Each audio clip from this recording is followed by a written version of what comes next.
The afternoon sun, filtering through the Venetian blinds, cast long, striped shadows across the dusty ledger. It wasn't the kind of book you'd find in a typical accounting office. Its leather cover was worn smooth from years of handling, and its pages, filled with neat, precise entries, detailed transactions that would make any legitimate auditor blanch. This ledger, discovered behind a loose brick in the study of a quiet suburban home, hinted at an empire built not on concrete and steel, but on whispers and fear. Who would suspect a seemingly ordinary accountant, a man named Arthur Finch, of orchestrating such a formidable criminal enterprise, and what hidden details within these cryptic entries would eventually lead to his downfall? Arthur Finch was, to all outward appearances, the epitome of suburban normalcy. He drove a sensible sedan, mowed his own lawn every Saturday, and volunteered at the local library's annual book sale. Yet, beneath this veneer of quiet respectability, Arthur possessed a mind sharper than any blade, honed by years of intricate financial dealings. He wasn't a man of muscle or intimidation. His power lay in numbers, in the silent dance of assets and liabilities, and in understanding how to make illicit gains vanish into the legitimate economy like smoke into air. His criminal network didn't operate through street corners and dark alleys, but through shell corporations, offshore accounts, and a sophisticated web of legitimate-looking businesses, laundromats, small-town cinemas, even a chain of seemingly innocuous dry cleaners. His ascent began subtly in the late 1970s. You might recall stories of local businesses struggling to make ends meet, suddenly finding an unexpected lifeline, a low-interest loan, a generous investment. These benefactors were often front companies controlled by Arthur. He'd offer help not with threats, but with a quiet understanding, a knowing glance that conveyed a deeper obligation. Once indebted, these businesses became conduits, unwitting or otherwise, for his operations. The laundromats, for example, were perfect for blending dirty cash with legitimate income, the sheer volume of small, untraceable transactions providing an ideal cover. It was a strategy of soft coercion, a silent tightening of the noose, where loyalty was bought with relief and betrayal meant financial ruin, not physical harm. Arthur's network grew, extending its tendrils across state lines. His genius lay in his meticulousness. Every dollar, every transaction, every quiet agreement was recorded in ledgers like the one found, though most were never meant to see the light of day. These books were his true power, a detailed map of his shadow empire, outlining who owed what, who could be trusted, and who, with a little financial pressure, could be swayed. He cultivated a reputation for being utterly dependable, a man whose word, even in the illicit underworld, was as good as gold, precisely because he could back it up with a devastatingly accurate accounting of every debt and favor. The shift in pacing, the quiet hum of the air conditioner in the stuffy FBI office in the early 1990s, seemed to underscore the slow, painstaking nature of the investigation. Agent Lena Petrova had been handed the Finch file, almost as a joke, a financial whodunit with no bodies, no violence, just an inexplicable surge in cash flow through a seemingly benign dry cleaning chain. Petrova, however, had a knack for patterns, a quiet tenacity that saw beyond the surface. She began tracing the obscure loans, the curiously opportune investments, the sudden solvency of businesses that should have failed. It was like peeling an onion, layer by meticulous layer, each one revealing a sliver more of Arthur Finch's hidden design. The crucial moment arrived not with a bang, but with a barely audible click. A disgruntled former employee, dismissed by one of Arthur's mid-level managers for petty theft, sought revenge not through violence, but through information. He knew where Arthur kept some old books, hinting at their value with a nervous tremor in his voice. This lead, vague as it was enough. A search warrant, obtained through weeks of painstaking financial forensics, led agents to that quiet suburban home, to the study, and finally, to the loose brick behind the worn armchair. When the ledger was found, Arthur Finch was not surprised. He met the agents with a calm, almost serene expression. He knew the game was up. The meticulousness that had built his empire was also its undoing. The entries, precise and unambiguous, laid bare every illicit transaction, every front company, every quiet act of coercion. There was no escaping the cold, hard data he himself had so diligently recorded. He had left a breadcrumb trail, not for others to follow, but for himself to navigate, a testament to his own intricate genius. In the end, it was not an enemy's bullet or a rival's betrayal that brought Arthur Finch down, but the silent, unyielding testimony of his own hand, captured within the pages of a dusty, unassuming ledger. And as the story of the quiet accountant who built an empire of shadows unfolded, it left many wondering. How many other such meticulous minds were quietly operating just beneath the surface of everyday life? They say the most dangerous men are often the quietest, the ones who observe more than they speak. For decades, Vincenzo the Whisper Rossi was the embodiment of this adage, a man whose counsel was sought by every capo, whose presence was a silent guarantor of stability within the sprawling Moretti family. But when a rival organization, seemingly impenetrable, suddenly crumbled, their weaknesses exploited with surgical precision, many began to wonder. Was Vincenzo truly the loyal shadow he appeared to be, or did his silent loyalty serve a deeper, more calculated agenda, one that might even sacrifice his own chieftain? Vincenzo had risen through the ranks not by pulling triggers or strong-arming debtors, but through the astute application of intellect. He was the strategist, the quiet problem solver, the one who could untangle a knot of rivalries or defuse a brewing turf war with a few carefully chosen words. His office, a modest affair above a bakery in Naples in the 1960s, was always immaculate, its air thick with the scent of fresh bread and simmering espresso, a stark contrast to the volatile world he navigated. He possessed an uncanny ability to read people, to anticipate their moves, and to identify the subtle fissures within any alliance. The old Don, Pietro Moretti, had trusted Vincenzo implicitly, seeing in him a reflection of his own steady hand, a guarantor of the family's future. But the future, as always, arrived with changes. When Don Pietro passed, his son, Marcello Moretti, inherited the mantle. Marcello was a man of flash and temper, impatient with the old ways, eager to expand the family's influence through aggressive, often reckless, means. He favored grand gestures over quiet negotiations, direct confrontation over subtle manipulation. You could almost feel the tension in the air during family meetings as Marcello, full of bluster, would disregard Vincenzo's calm warnings against overreach. Vincenzo, ever the picture of unwavering loyalty, would simply nod, a slight downturn to his lips, and then meticulously implement the Don's ill-advised directives, ensuring every detail was accounted for, every risk understood, even if unheeded. It was this meticulousness that became Marcello's unwitting undoing. Vincenzo would meticulously carry out Marcello's impulsive orders, but he would also, with almost imperceptible deliberation, fail to mitigate the inevitable consequences of those orders.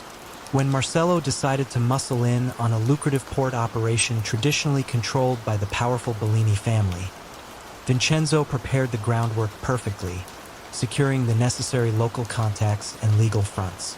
Yet, a crucial piece of intelligence, a minor, almost insignificant detail about the Bellini's true vulnerability, which only Vincenzo knew, was never explicitly brought to Marcello's urgent attention.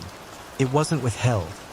It simply wasn't highlighted, buried deep within a stack of less relevant reports.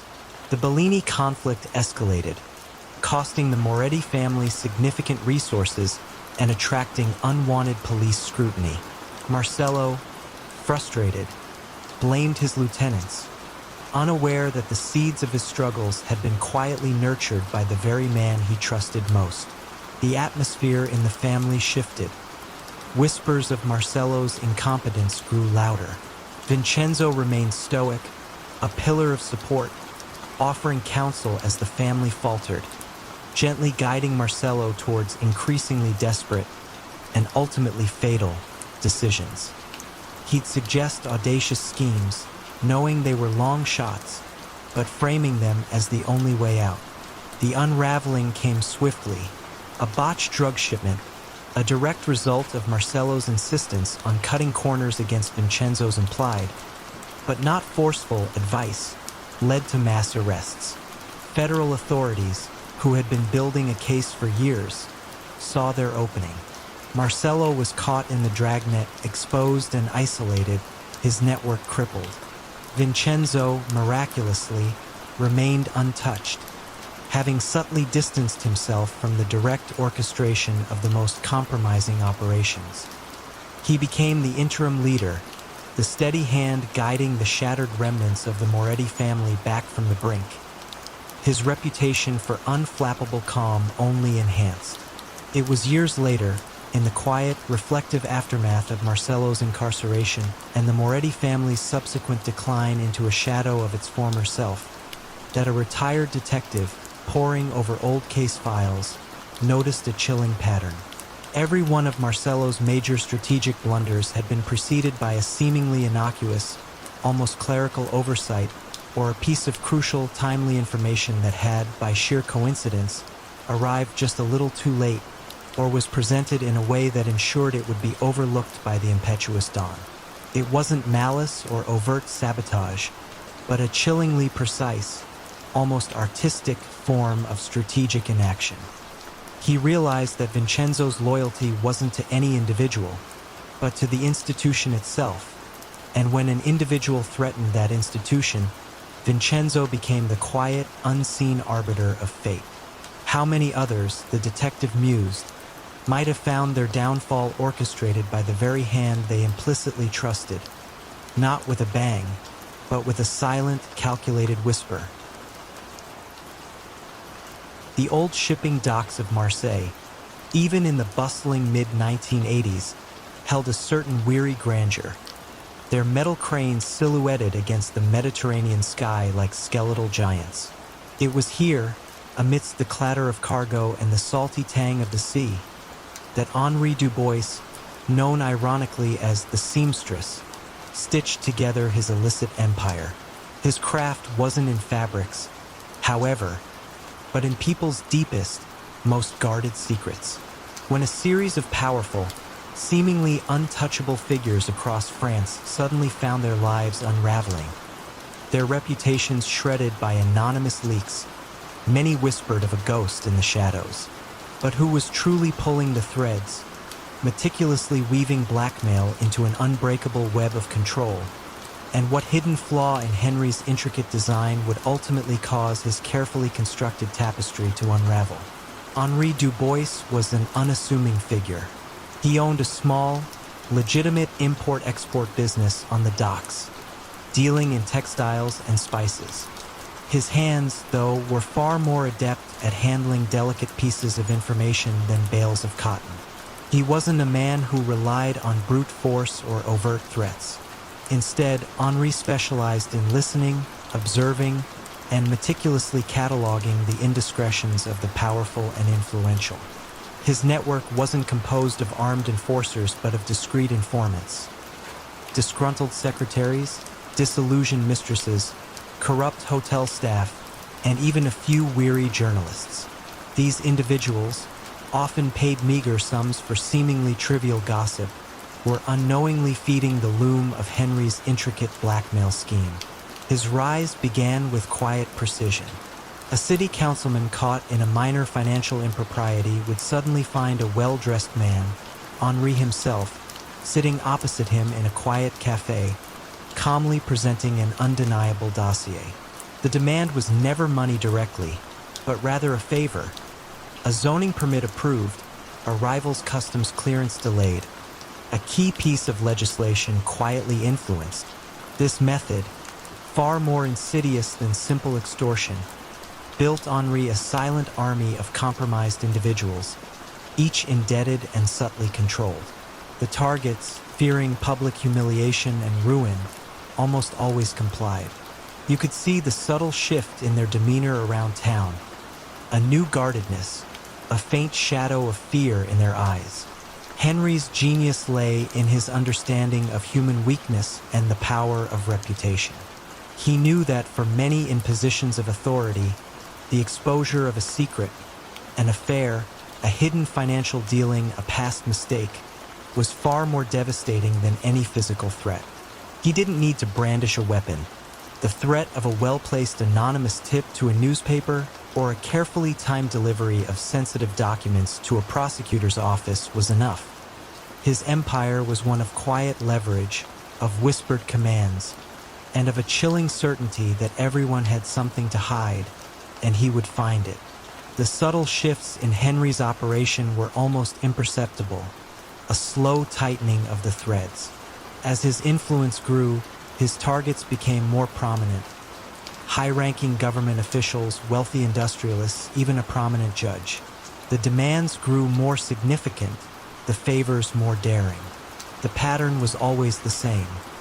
A meticulous investigation, the quiet gathering of irrefutable evidence, and then the calm, unyielding presentation of the dilemma. The more powerful the target, the more leverage Henri gained, creating a seemingly unbreakable chain of influence that stretched from the docks of Marseille to the corridors of power in Paris. The moment of unraveling, however, came not from a heroic police raid or a dramatic double-cross, but from a flicker of unexpected humanity. One of Henry's informants, a young, desperate woman named Sylvie who worked as a housekeeper for a prominent banker, provided a crucial piece of information about her employer's illicit offshore accounts. Henri used it, as he always did, to bend the banker to his will. But Sylvie, burdened by guilt and despair, and fearing for her own safety, made a desperate call to a local journalist. Not about the banker, but about the seamstress himself. She spoke vaguely of a man who knows too much, a man who weaves secrets. The journalist, intrigued by the cryptic tip, dismissed it as paranoia at first. But when a seemingly unrelated incident, a minor dockworker dispute, was unexpectedly smoothed over by a high-ranking official known for his rigid stance, the journalist's antennae went up. He began to connect seemingly disparate events, noticing a common thread: the unexpected compliance of powerful figures. He couldn't prove anything, but the pattern was undeniable. He didn't expose Henry's network directly. Instead, he wrote a series of highly speculative, thinly veiled articles about shadow figures manipulating power from behind the scenes. These articles, though lacking specific names, created an atmosphere of paranoia among Henry's compromised contacts. One by one, fearing exposure from both the journalist and Henri, they began to quietly, carefully offer their own, carefully leaked tidbits to the authorities, not about their own indiscretions, but about the shadowy figure who held them captive.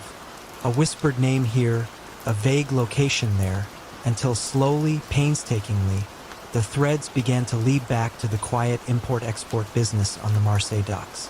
The police, finally having enough fragmented pieces, raided Henry's office, not finding guns or drugs, but a meticulously organized archive of secrets, the very core of his power. As the officers sifted through the countless folders, each labeled with a prominent name and a cryptic code, one couldn't help but wonder: how many lives had been silently dictated, how many fates secretly manipulated by the chilling efficiency of the seamstress. The winter wind off Lake Michigan in 1947 carried more than just snow. It carried whispers of a new kind of currency in the shadowy corners of Chicago's underworld. Honest Eddie Callahan, a man whose nickname was a testament to his unparalleled ability to launder ill-gotten gains through seemingly legitimate fronts, was at the heart of it. His methods were so innovative, so far removed from traditional strong-arm tactics, that even the old dons, initially skeptical, soon clamored for his services. But as Eddie's financial wizardry grew, attracting the attention of both desperate criminals and relentless federal agents, What subtle shift in his meticulous system would eventually expose the truth behind Honest Eddie's dazzling deception? And how would his own confidence in his untouchability lead to his downfall? Eddie Callahan wasn't born into a crime family. He was a self-made savant of numbers. He held a degree in accounting from a respectable university, a fact he rarely mentioned, preferring the unassuming persona of a small-time real estate investor. His office, located in a quiet loop building, was tastefully furnished, with no hint of the illicit fortunes flowing through its ledgers. Eddie understood the fundamental challenge of organized crime in the post-war era, the sheer volume of cash it generated. You could rob banks or run illicit gambling rings, but what do you do with millions of dollars in unmarked bills without attracting unwanted scrutiny? His solution was elegant in its simplicity and daring in its execution. Eddie didn't just filter money through legitimate businesses. He created legitimate businesses designed specifically for the purpose of money laundering, businesses that actually made money. His most ingenious creation was a chain of coin-operated laundromats, strategically placed across the city. Think about it. A cash-only business, high volume, low overhead, and thousands of small transactions that are virtually impossible to trace individually. The legitimate income from washing machines could easily be inflated with dirty money, the two streams merging seamlessly. The revenue reports, meticulously prepared by Eddie, were so plausible that they could withstand all but the most intense scrutiny. But Eddie didn't stop there. He diversified. He bought up struggling restaurants, not to revitalize them, but to use them as fronts for over-reporting sales. He even invested in a small, independent film production company, funneling illicit funds through inflated production budgets and fictitious distribution deals. The beauty of Eddie's system was its self-sustaining nature. The legitimate businesses occasionally made real profits, giving an added layer of credibility to the laundered funds. He was a master of financial camouflage, making criminal wealth disappear into the fabric of everyday commerce, turning hot money cold without a ripple. The atmosphere around Eddie became one of almost casual invincibility. Other crime figures marveled at his ability to make their problems vanish, to turn suitcases full of cash into clean, bankable assets. You could see the subtle shift in their operations. Fewer desperate strong-arm tactics were needed when money could be made to appear and disappear with the stroke of a pen. Eddie became indispensable, the quiet linchpin of an evolving criminal ecosystem, his services in such high demand that he could choose his clients, often favoring those who valued discretion over brute force. The unraveling began, ironically, with an excess of success. Eddie, ever confident, decided to expand his most successful venture, the laundromats. He opened a new branch, a particularly large one, in a rapidly gentrifying neighborhood. This new location, however, ran into unexpected competition from a zealous local entrepreneur who decided to open a rival laundromat directly across the street, aggressively undercutting prices. This forced Eddie's laundromat to report lower actual legitimate income than he had projected, creating a discrepancy. While small on its own, this inconsistency was precisely the kind of anomaly that caught the attention of a persistent, if slightly obsessive, IRS agent named Margaret Maggie Chin. Maggie had been quietly building a profile on Eddie for months, not for anything specific, but for the sheer volume of cash flowing through his diverse portfolio of businesses compared to their modest operational footprints. She knew something was off, but she couldn't pinpoint it. The discrepancy in the laundromat's reported income, however, was a tiny, almost invisible thread she could pull. It led her to compare the actual water and electricity consumption of Eddie's laundromats to their reported income. The numbers didn't add up. There were more dollars coming in than could be reasonably explained by the energy consumed for running washing machines. The discrepancy was minute, almost negligible in the grand scheme of Eddie's operations, but it was the crack in his impenetrable facade. It allowed Maggie to obtain a warrant to audit his books more deeply, to follow the money not just through his laundromats, but through his restaurants, his film company, and then through a dizzying array of shell corporations. The brilliance of his system, its complexity, became its undoing. The sheer volume of legitimate-looking transactions, meant to confuse, ultimately provided too many threads for a determined investigator to pull. Eddie Callahan, who had built an empire on making money disappear, suddenly found that his own meticulous records, designed to prove his honesty, were instead providing irrefutable evidence of his decades-long, dazzlingly intricate deception.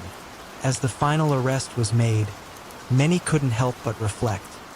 How often does the very ingenuity designed to evade detection ultimately become the clearest path to discovery? The faded photograph, tucked into an old police file, showed a stern-faced man in a tailored suit, his gaze piercing. It was Alistair Finch, known as the Curator, a man who orchestrated the theft of priceless art and artifacts not for their monetary value alone, but for the intricate intellectual challenge they presented. His targets weren't banks or armored cars, but the supposedly impregnable vaults of European museums and private collections. When an unprecedented wave of high-profile art disappearances swept across the continent in the early 1990s, leaving no trace but a faint scent of cynicism, many wondered how a single individual could consistently outsmart the most sophisticated security systems. But what subtle flaw in Alistair's carefully constructed illusions would ultimately lead to his downfall, and what peculiar motivation drove him beyond mere profit? Alistair Finch was a ghost in the world of high art, a connoisseur with an illicit passion. He wasn't a brutish thief. He was an artist of infiltration. His canvas the security protocols of the world's most revered institutions. His background was as elusive as the shadows he worked within. Rumors spoke of a discarded academic career, a disgraced historian, a brilliant mind twisted by a sense of intellectual superiority. He never touched a piece himself, preferring to orchestrate from a distance. His network consisted of specialists, ex-military infiltrators, master forgers, digital experts capable of creating phantom security breaches, and even a few disillusioned museum conservators with intimate knowledge of a building's weaknesses. His modus operandi was a silent ballet of misdirection and psychological manipulation. He didn't smash display cases. He manipulated the environment around them. Imagine a museum's new, state-of-the-art security system being installed. Alistair would subtly introduce a flaw, a tiny glitch in the software, a seemingly insignificant blind spot in the camera feed days or even weeks before the actual heist. He'd create a carefully crafted decoy event, a false alarm at a different wing of the museum, a minor distraction at a nearby cultural event, drawing attention away from his true target. The goal wasn't just to steal the art, but to prove that he could, that no system was truly impregnable, that he understood the art of security better than its designers. Alistair's motivations were complex, far beyond simple financial gain. While he certainly profited immensely, his true pleasure lay in the intellectual triumph, in the meticulous planning and flawless execution of a theft that baffled the experts. He often chose pieces with historical significance, items that presented a unique challenge in terms of their protection or their public profile. He viewed himself as a collector of impossible feats, a curator of the uncatchable. You could sense his almost palpable satisfaction in the detailed, anonymous manifestos he sometimes leaked to select art critics after a particularly audacious theft, describing the elegance of the breach, subtly mocking the perceived invincibility of the institutions. The atmosphere around Interpol's Art Crime Division became one of increasing frustration and bewildered awe. Agent Isabel Moreau, a sharp, methodical investigator, was assigned to the ghost thief case. She noticed a pattern not in how the art was stolen, but in the types of pieces targeted, always high value, culturally significant, and often recently acquired or undergoing special exhibition. More importantly, she noticed the uncanny absence of physical evidence. It was as if the art simply vanished. This led her to a crucial realization. The perpetrator wasn't a conventional thief. He was a master of illusion, making things seem to disappear when in fact, they had been carefully, almost surgically, removed. The subtle flaw in Alistair's grand design emerged from his own intellectual arrogance. After a particularly challenging heist, the retrieval of a rare Byzantine icon from a heavily fortified private collection in Switzerland, Alistair sent his usual anonymous taunting note to a renowned art historian. This time, however, he included a tiny, almost microscopic detail about the icon's unique restoration history, a detail so obscure that only a handful of genuine experts would know it. He intended it as a final flourish of intellectual superiority. The historian, an elderly, meticulous scholar, recognized the detail immediately. It wasn't just knowledge. It was a specific, almost pedantic interpretation of that detail that matched the work of a student he had once taught. A student who had disappeared years ago after a scandal involving academic plagiarism. Alistair Finch. The scholar, disturbed by the implication, quietly relayed this information to Agent Moreau. It wasn't a direct link, but it was a crucial starting point. Moreau began to investigate Finch's past, tracing his academic records, his intellectual interests, and the specific historical periods and artistic movements he had specialized in. This granular focus, this shift from "how was it stolen?" to "who would know this much?"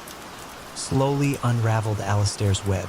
The intellectual challenges he sought, and the specific obscure knowledge he used to highlight his triumphs, provided the unique fingerprint needed to identify him. The raid on his quiet London flat, far from any overt display of wealth, revealed not the stolen art, which he had already meticulously fenced through untraceable channels, but his true treasure. An extensive cross-reference library of art history, security manuals, and meticulously detailed plans for future heists, each a testament to his chilling genius. As Alistair was led away, he offered a small, almost imperceptible smile.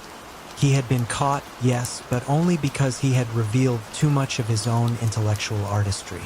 And as the international art world breathed a collective sigh of relief, many couldn't help but wonder if the curator had merely retired, or if he was already planning his next, even more audacious exhibition from behind bars. The clatter of poker chips in the smoke-filled backroom of the Lucky Dime casino in Atlantic City, circa 1970, was often punctuated by the low, steady voice of Benny "the Books" Giordano. He wasn't the kind of man to shout or threaten. His power lay in his unparalleled ability to fix games, not through outright cheating at the table, but by subtly corrupting the very systems designed to ensure fairness. When a seemingly random string of professional gamblers, always known for their meticulous play, started experiencing inexplicable, catastrophic losing streaks, the whispered question began to circulate. Was Benny merely lucky, or was he orchestrating a grander, more insidious scheme to turn probability into pure profit? And what hidden variable in his complex equations would ultimately expose his intricate deceit? Benny Giordano was a mathematician in a world of brutes. He had a natural aptitude for statistics, for understanding the subtle ebb and flow of chance, and for identifying the vulnerabilities in any system.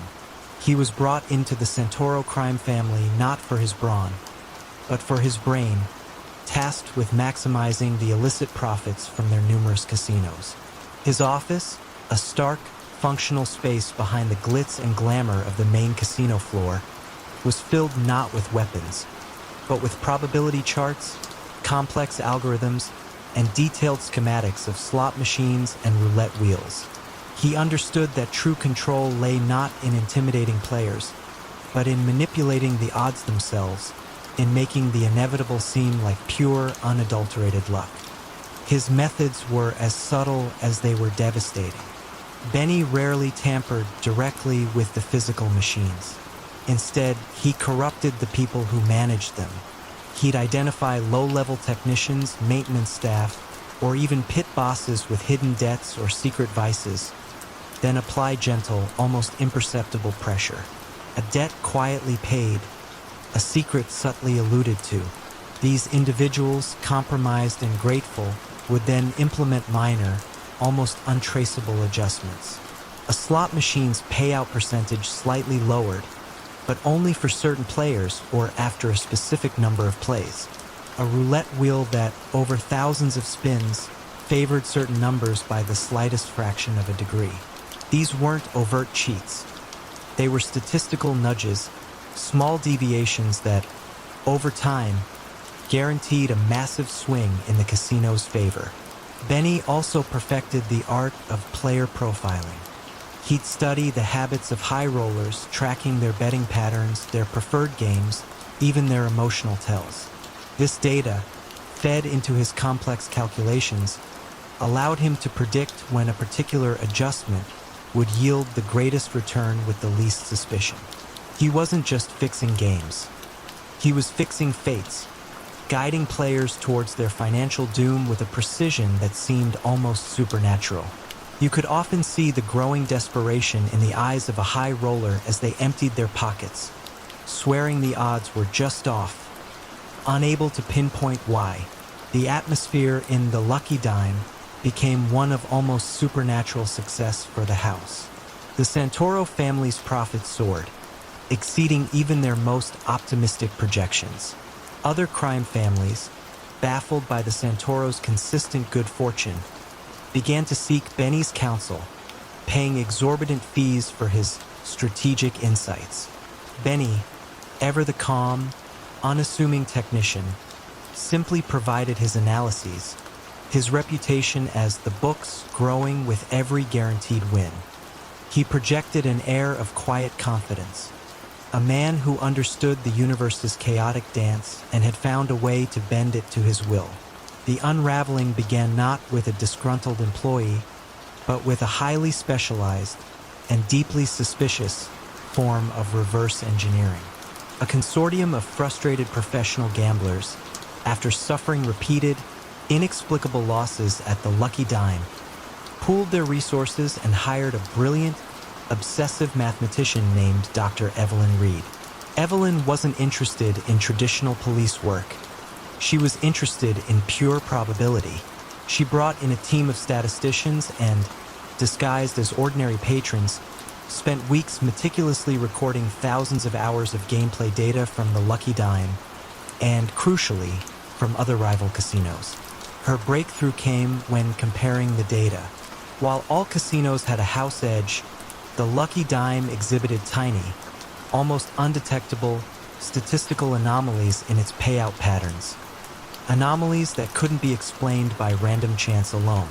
It was like looking at a series of coin flips and noticing that, over a million flips, heads appeared 50.001% of the time, rather than the expected 50%.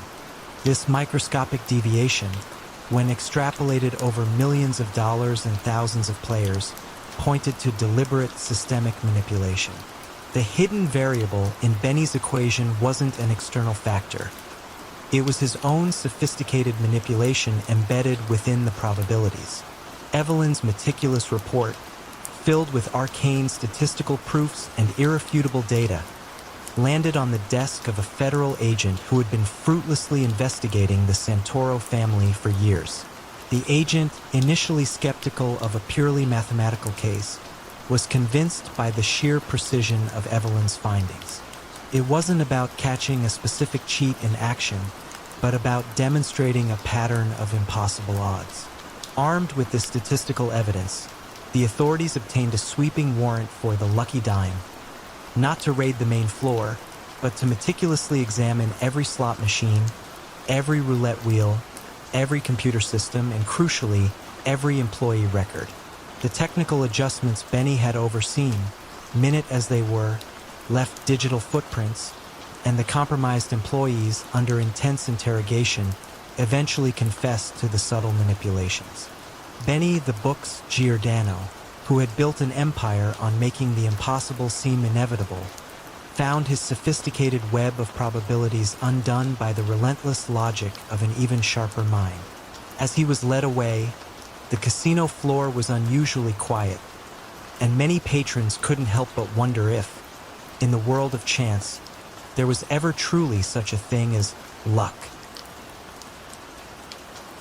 The aroma of freshly baked bread usually brought comfort, but in the small Sicilian town of Corleone in the late 1950s, the scent emanating from Papa Rocco's bakery carried a heavier, more complex essence.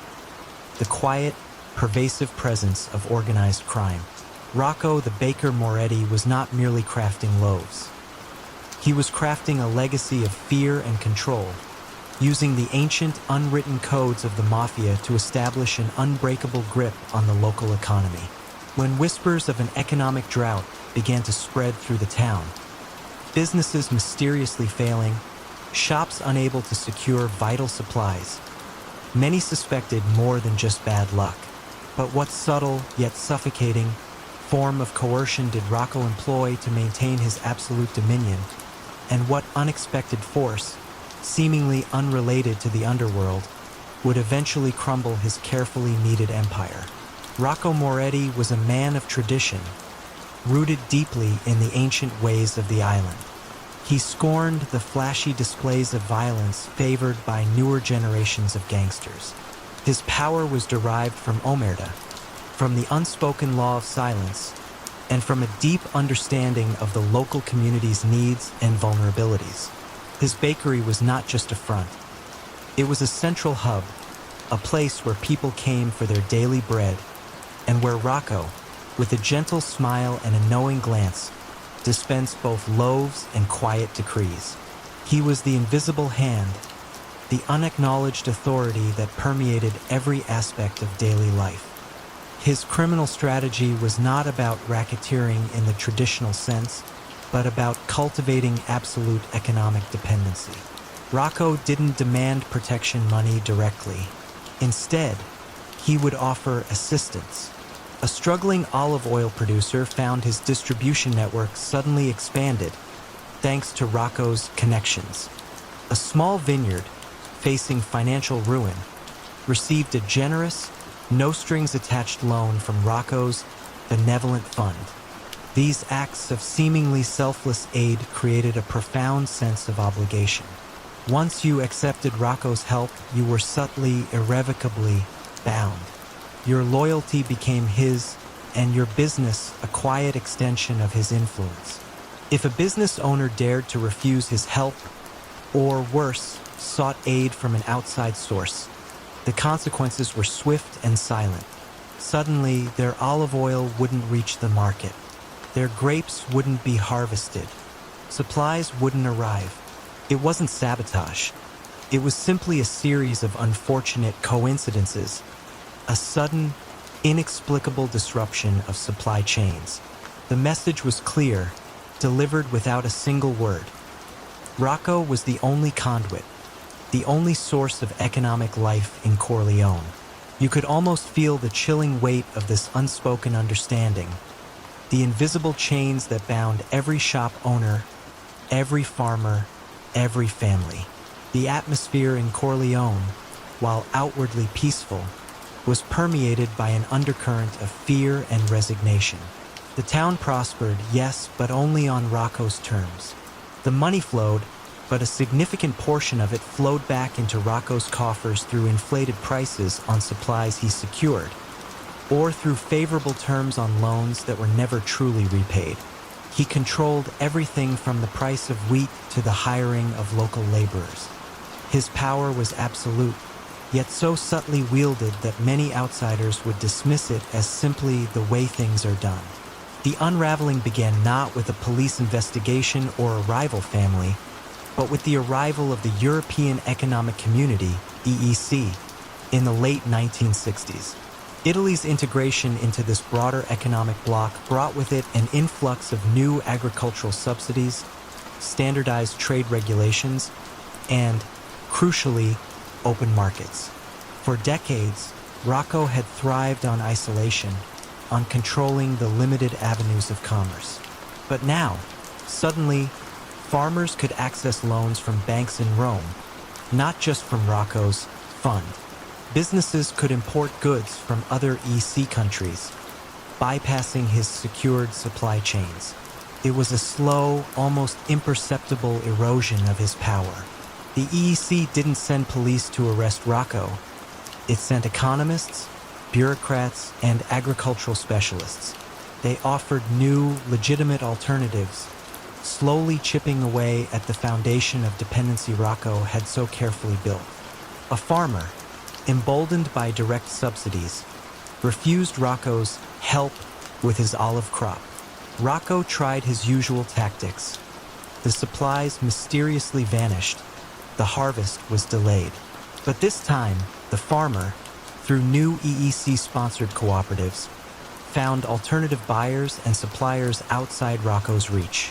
The invisible chains began to snap.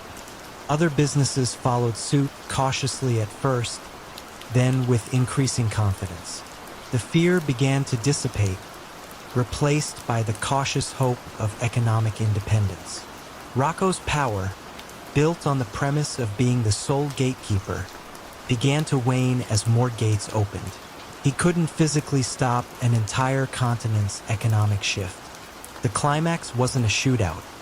It was the quiet, almost mundane, closure of Papa Rocco's bakery itself, deemed unprofitable as local businesses found cheaper, more direct routes for their supplies. The source of his control had dried up, not by force, but by the quiet, relentless tide of modernization and open markets. As Rocco sat alone in his empty bakery, the scent of bread fading, one could almost hear the ghost of a question lingering in the air. How many silent empires, built on the manipulation of basic human needs, are destined to crumble when new, legitimate pathways emerge?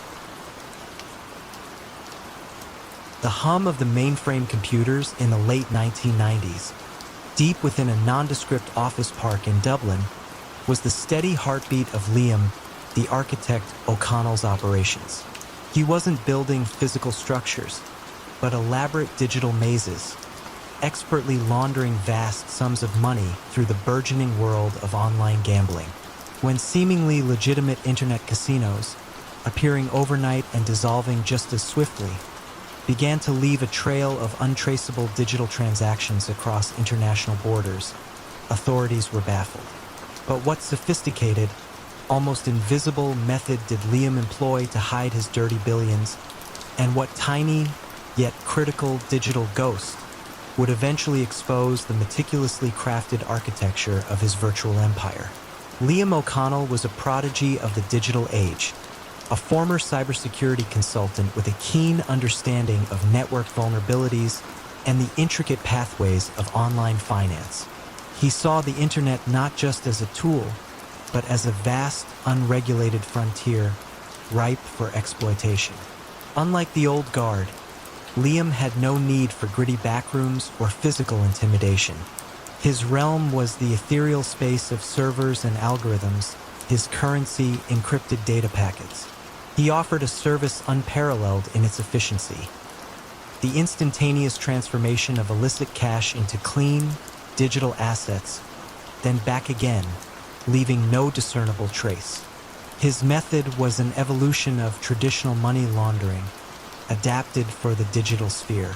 Liam would create a network of legitimate-looking online casinos, registered in obscure offshore jurisdictions with lax financial regulations. These weren't mere fronts. They were fully functional gambling sites, complete with real players and real games. The genius, however, lay in the ghost players, sophisticated AI bots, programmed by Liam, that would join high-stakes poker games or roulette tables. These bots, funded with dirty money, would consistently lose to other bots controlled by Liam or to real players who were unknowingly acting as conduits. The losses would then be paid out to accounts controlled by Liam, appearing as legitimate gambling winnings. The real key was the sheer volume and speed. Thousands of transactions, often for relatively small amounts, would occur simultaneously across multiple platforms, blending dirty money with legitimate gambling revenue. Then, through a series of rapid-fire transfers between offshore e-wallets, crypto exchanges, and shell companies, the money would be layered, losing its original identity with each hop. It was a digital whirlwind, designed to overwhelm and confuse any financial investigator. You could almost feel the phantom currents of illicit wealth flowing through the global network, unseen but undeniably present. Liam's operation thrived on its anonymity and its adaptability. If one online casino drew too much attention, it could be dissolved within hours, its servers wiped clean, and a new one spun up under a different name, different jurisdiction. He offered his services to a global clientele, from drug cartels to corrupt politicians, all drawn by the promise of untraceable, instantaneous wealth purification. The atmosphere around Liam, though he worked alone from his quiet office, was one of absolute, almost godlike control over the digital flow of money. He believed he had created a system so complex, so ephemeral, that it was truly uncatchable. The unraveling began, not with a technical flaw in his code, but with a subtle human element he hadn't fully accounted for. One of his real player conduits, a desperate online gambler in Eastern Europe who had been unknowingly receiving small, lucky winnings from Liam's bots, became suspicious. He wasn't a hacker or an investigator, just a frustrated player who noticed that he consistently won more often when playing against a particular set of newly registered, oddly aggressive opponents, always at certain times of the day, and then those winnings would disappear as quickly as they appeared when he tried to transfer them out. The money was effectively locked into Liam's system. He eventually approached an online forum dedicated to exposing gambling scams, detailing the bizarre patterns of his luck. Among the forum members was a sharp, young cybercrime analyst for Interpol working undercover. She immediately recognized the unique digital ghost, the statistical improbability of a string of players consistently losing to a specific, rotating set of new accounts, always funneling money towards offshore accounts. It was a faint, almost invisible signature, but it was there. She began to trace the seemingly disparate threads, not through individual transactions, which were too numerous and fragmented, but through the timing and IP addresses of the server activity. Her investigation wasn't about following the money itself, but about mapping the connections between the constantly shifting digital entities. She discovered clusters of server activity originating from the same IP ranges, dissolving and reappearing in new configurations, all pointing back to a small set of sophisticated bot networks. These networks, though disguised, occasionally left a lingering digital footprint, a phantom echo of their previous existence. This allowed her to pinpoint the master control server in Dublin. The raid, when it came, was not on a bustling casino floor, but on a quiet office where Liam, the architect O'Connell, sat calmly amidst a glowing array of monitors, his fingers still dancing across keyboards. He had created a perfect digital labyrinth, but in his pursuit of absolute anonymity, he had overlooked the subtle, yet undeniable, ghosts his own digital creations left behind.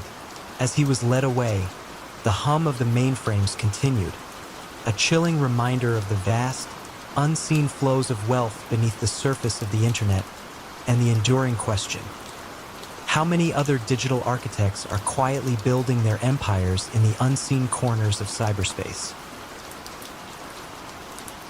The faint smell of printing ink mixed with expensive cigar smoke in the air of Max, the editor Steiner's clandestine print shop in Berlin during the tumultuous 1920s.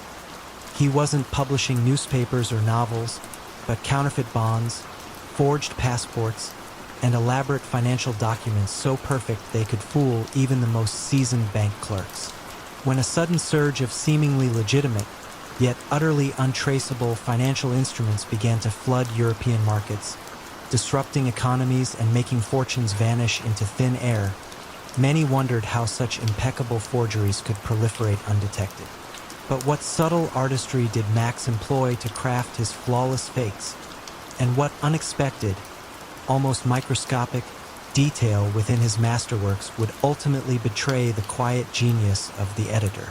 Max Steiner was a man of obsessive precision, a frustrated artist who found his true calling in the meticulous craft of deception. He had a background in fine art restoration and a profound understanding of paper, inks, and typography. He saw every document not just as a piece of paper, but as a complex tapestry of textures, colors, and minute imperfections that spoke volumes to the trained eye. His print shop, hidden behind a legitimate bookbinding business in a dimly lit alley, was a marvel of antiquated machinery and cutting-edge forgery techniques. He was the quiet artisan of the underworld. His tools not guns, but specialized presses, custom-made dies, and an encyclopedic knowledge of historical printing methods. His criminal enterprise wasn't about crude reproductions. Max's forgeries were masterpieces, indistinguishable from the originals to the naked eye, and often even under cursory examination. He didn't just copy, he recreated. For instance, when forging government bonds, he would painstakingly research the exact paper stock, the specific watermark patterns, even the minute variations in ink consistency used by the original printers decades ago. He understood that aging wasn't just about color. It was about the subtle degradation of fibers, the way light reflected off faded pigments. He would even factor in the expected wear and tear of a document handled over time. His network wasn't built on fear, but on reputation. Discerning criminals, international con artists, and even desperate politicians would seek out Max's services, knowing that his work was unmatched. He operated with a quiet confidence, his fee exorbitant, but his product guaranteed. He offered not just forgeries, but entire fabricated identities, complete with backdated tax records and fake bank statements, all crafted with the same obsessive attention to detail. You could almost feel the weight of the elaborate lies he brought into existence, granting legitimacy to the illegitimate and opacity to the illicit. The atmosphere in the financial capitals of Europe became one of growing unease. Bankers and treasury officials began to notice a peculiar phenomenon. Certain high-value transactions involving older, seemingly legitimate bonds or securities were untraceable after a few transfers. The documents themselves passed all initial authenticity checks, yet their origin vanished. This led to a quiet panic, as trust in the financial system began to erode. Max, meanwhile, continued his work, fueled by a sense of intellectual superiority, believing his artistry was beyond detection. The unraveling began, not with a suspicious transaction, but with a highly unusual request from a central bank's forensic expert. Dr. Lena Schmidt, a quiet, brilliant philatelist, stamp collector, turned document authenticator, had a unique obsession with the microscopic details of printed materials. She was handed a particularly perplexing counterfeit bond that had defied all conventional detection methods. Unlike other experts who focused on watermarks or paper type, Dr. Schmidt was fascinated by the fibers within the paper and the microscopic impurities within the ink. Her breakthrough came with a new technique involving spectral analysis, which could identify the precise chemical composition of ink and paper. She discovered a minute, almost infinitesimal difference in the ink used on Max's forged bond compared to genuine ones. It was a specific trace element and impurity that suggested a modern chemical process, something that wouldn't have been present in inks from the 1920s. This tiny deviation, invisible to the naked eye, was Max's artistic signature, a flaw in his otherwise perfect recreation of historical materials. He had painstakingly reproduced the look of old ink, but not its true molecular composition. Armed with this spectral fingerprint, Dr. Schmidt began to cross-reference it with other suspicious documents that had circulated throughout Europe. The same minute impurity appeared again and again, leading her to the conclusion that a single, highly skilled individual was behind the wave of forgeries. The search then shifted from finding a bad document to finding the source of this uniquely contaminated ink. Following distribution chains of obscure chemical suppliers and niche printing presses, the trail eventually led to a quiet bookbinding business in Berlin. The raid on Max, the editor Steiner's print shop, was not dramatic. The police found no stacks of illicit cash, only the pristine tools of his trade. Custom presses, vats of meticulously blended inks, and shelves filled with paper stocks aged to perfection. As they examined his work, the sheer artistry of his deception was undeniable. But it was the subtle, almost imperceptible chemical signature in his inks, a detail he had overlooked in his artistic pursuit of visual perfection, that ultimately proved his undoing. As Max was led away, he cast a final, almost wistful glance at his presses. He had been betrayed not by a human weakness, but by a microscopic flaw in his own masterpiece. And as the financial world slowly recovered its equilibrium, the question lingered. How many silent artists of deception, blinded by their own brilliance, leave behind the very clues that lead to their unmasking? The glint of gold fillings, visible even in the dim light of a London club in the early 2000s, was often the first thing people noticed about Elias the dentist Thorne. He didn't extract teeth. He extracted secrets, leveraging deeply personal and often embarrassing information to manipulate London's elite. When a string of prominent figures, from politicians to media moguls, found themselves unexpectedly entangled in scandals, their every move seemingly dictated by an unseen hand, many wondered how a man with no overt power could exert such profound control. But what insidious form of soft coercion did Elias wield to bend the powerful to his will, and what seemingly insignificant loose thread, overlooked in his meticulous web, would ultimately unravel his empire of whispered threats? Elias Thorne was a master of observation, a quiet predator who understood the dark underbelly of human nature. He had no criminal record, no gang affiliations. His background was as a high-end concierge, a profession that granted him unparalleled access to the private lives of London's wealthiest and most influential. He listened, he watched, and he meticulously catalogued every indiscretion, every hidden vice, every desperate secret. His luxury apartment, far from a criminal lair, felt more like a meticulously organized archive of human frailty, filled with encrypted files and discreetly acquired snippets of information. His criminal strategy was a chillingly effective form of psychological leverage. Elias didn't resort to violence or overt blackmail. Instead, he employed what he called preventative reputation management. He would subtly approach a target, perhaps a politician with a hidden gambling addiction or a CEO with a secret mistress, not with a threat, but with an offer of discreet services, a quiet solution to a potential public relations crisis that they didn't even know they had until Elias revealed it. He'd present undeniable evidence of their secret, then offer to manage it, ensuring it never saw the light of day. The unspoken cost was compliance, a quiet agreement to a future favor, a subtle nudge in a business deal, or a carefully worded recommendation. The beauty of Elias's method was that his targets rarely even realized they were being blackmailed.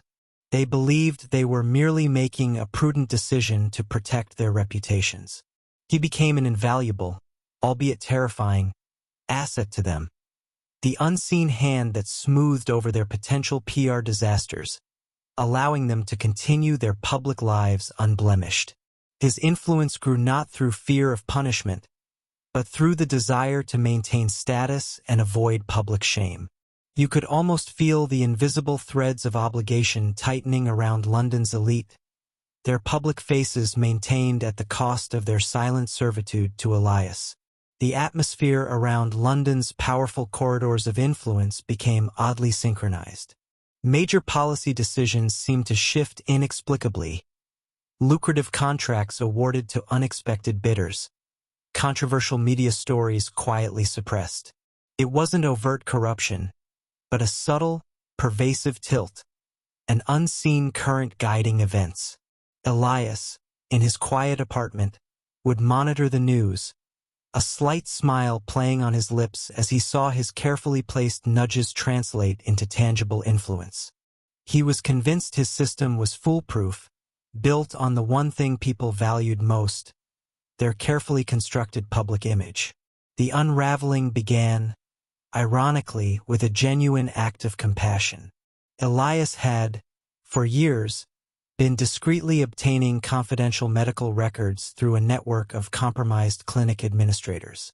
One such administrator, a young woman struggling with her own family's medical debt, had provided information on a high-profile MP's secret addiction. Elias leveraged this information to secure a major political favor. However, the MP, feeling trapped and desperate, confessed his situation to a trusted, longtime friend, a seasoned investigative journalist named Sarah Green. Sarah, known for her relentless pursuit of truth, listened to her friend's vague, fearful account of someone who knows too much. She didn't suspect Elias immediately. Her focus was on the unexpected policy shifts she'd observed. She began to notice a curious commonality among several powerful figures whose behavior had become erratic or uncharacteristically compliant. They all had, at some point, used the services of Elias Thorne's high-end concierge business. It was a faint pattern, almost a coincidence. Sarah's breakthrough came when she discovered that a particular private clinic, known for its discretion, had suffered a series of minor data breaches, unreported to the public, shortly before some of these powerful individuals made their unusual shifts. She started cross-referencing patient lists with Elias's client list. The overlap was chilling. It wasn't about the specific secrets, but the method of acquisition, the vulnerability of sensitive personal information. She then leveraged her own network of discrete sources to confirm that the clinic administrator had been quietly paid off. The climax wasn't a dramatic confrontation, but a quiet, methodical police investigation, sparked by Sarah's meticulously compiled dossier.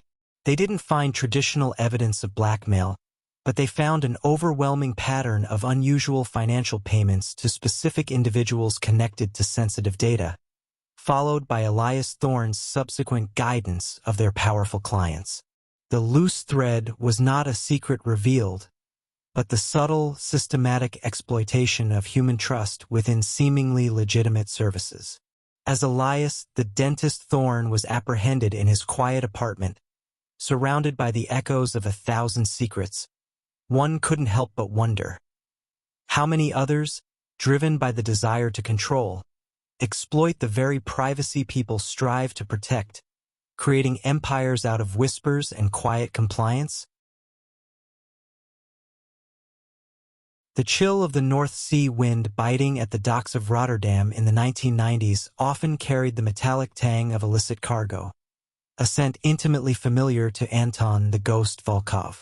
He was a master of evasion, a logistical genius who could make entire shipping containers filled with contraband, from untaxed cigarettes to stolen electronics, vanish from official manifests and reappear thousands of miles away, undetected. When customs officials across Europe began to notice a frustrating pattern of flawlessly executed phantom shipments, leaving no paper trail and no physical evidence, they knew they were facing a new kind of adversary. But what ingenious system of phantom cargo did Anton employ to spirit his illicit goods across borders? And what almost imperceptible oversight in his digital sleight of hand would eventually materialize the ghost into a tangible reality? Anton Volkov was a creature of the shadows, a former maritime logistics expert with an intimate knowledge of global shipping routes, port operations, and, crucially, the bureaucratic loopholes designed to track cargo. He didn't engage in violence. His weapons were forged documents, manipulated databases, and a network of quiet, compliant port workers. His office, a minimalist space overlooking the bustling harbor, was dominated by complex digital maps, displaying shipping lanes and customs checkpoints as if they were lines on a chessboard, awaiting his next strategic move. His criminal strategy revolved around the concept of phantom cargo. He wouldn't physically smuggle goods in the traditional sense. Instead, he would create legitimate-looking manifests for non-existent, low-value cargo, say, a container of cheap plastic toys destined for a remote African port. These false manifests would then be inserted into the sprawling, often chaotic, digital systems of major shipping companies. Meanwhile, the actual container, filled with high-value contraband, would be loaded onto the same ship, but with a different, seemingly innocuous manifest or sometimes no manifest at all. The real brilliance lay in the mid-journey swap.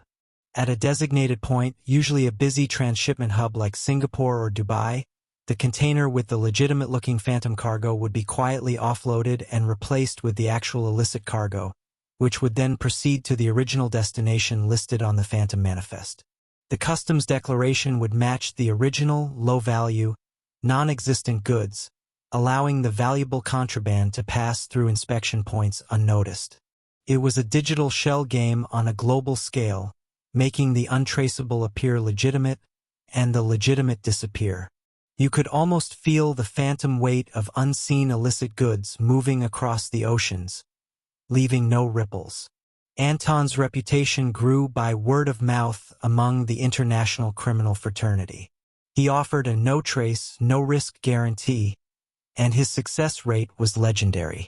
He charged a premium, but for clients dealing in multimillion-dollar consignments, the cost was negligible compared to the surety of delivery. The atmosphere around global shipping lanes became one of increasing frustration for law enforcement. They knew vast amounts of illicit goods were moving, but they couldn't pinpoint how or where. Anton, meanwhile, worked with a calm, almost serene confidence, a master of an invisible empire. The unraveling began, not with a tip-off or a customs raid, but with a seemingly trivial bureaucratic error on the part of one of Anton's lowest-level port contacts. A new, automated inventory system was implemented at a small port in North Africa, a hub Anton sometimes used for his mid-journey swaps. This system, unlike older, more forgiving ones, automatically flagged any container that was offloaded without a matching onward manifest within a very narrow time window. One of Anton's phantom cargo containers, containing the actual illicit goods, was offloaded and, due to a slight delay by a tired dock worker, didn't immediately get its new, deceptive manifest updated in the system. It briefly existed, for a mere 15 minutes, as a high-value container with no official destination or origin. This tiny, transient anomaly in the vast sea of legitimate shipping data was flagged by a young, ambitious customs analyst named Eva Rostova. Eva wasn't looking for contraband. She was looking for inefficiencies in the new automated system. The flagged container interested her precisely because it shouldn't have happened. Why would a legitimate, high-value shipment be in limbo, even for a few minutes, in a port known for quick turnarounds? She began to track this specific container backward, through its previous ports of call. Her investigation didn't focus on the contents of the container, but on its digital journey. She discovered that this orphaned container, while physically legitimate at its origin, had previously been associated with a low-value phantom manifest, and its digital trail had been curiously scrubbed or rerouted at a major transshipment hub. This pattern, once identified for one container, allowed her to develop an algorithm to search for similar digital ghosts across millions of shipping records. She began to see the invisible threads connecting seemingly unrelated phantom shipments to high-value, mysteriously disappearing cargoes. The climax was not a chase scene, but a digital entrapment. Eva, with her new algorithm, began to predict where Anton's ghost containers would briefly materialize. The authorities didn't need to board a ship. They simply needed to be at the right port, at the right moment, when the system indicated a container had gone dark for a fraction of an hour before reappearing with a new identity. The raid on Anton the Ghost Volkov occurred at a seemingly innocuous shipping office in Rotterdam, where he was calmly orchestrating his next phantom delivery. He was apprehended not with physical evidence, but with the irrefutable digital trail of his own meticulous, yet ultimately flawed system. As he was led away, the constant drone of the port machinery seemed to mock his once invisible empire. And as the global shipping industry tightened its digital security, many wondered, how many other elusive ghosts are quietly navigating the unseen currents of our interconnected world, waiting for a single, tiny digital anomaly to reveal their presence? The incessant chime of slot machines in the gaudy, neon-lit Starlight Casino of Las Vegas in the late 1980s masked a far more subtle symphony of deception. Frank the Fixer Moretti, ostensibly a casino manager, was orchestrating a quiet revolution in credit fraud, leveraging the insatiable appetites of high rollers to funnel millions through phantom debts and manipulated lines of credit. When a series of wealthy individuals, seemingly immune to financial woes, suddenly found their legitimate assets mysteriously frozen and their credit ratings in tatters, whispers began to circulate about a shadowy figure pulling the strings. But what ingenious financial shell game did Frank employ to exploit the high stakes of the gambling world?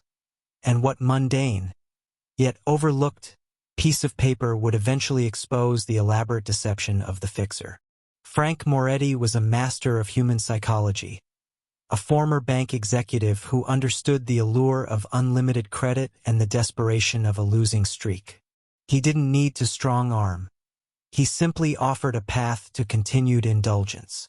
His role as a casino manager was a perfect front, granting him intimate access to the financial habits and vulnerabilities of the casino's most coveted clients, the high rollers.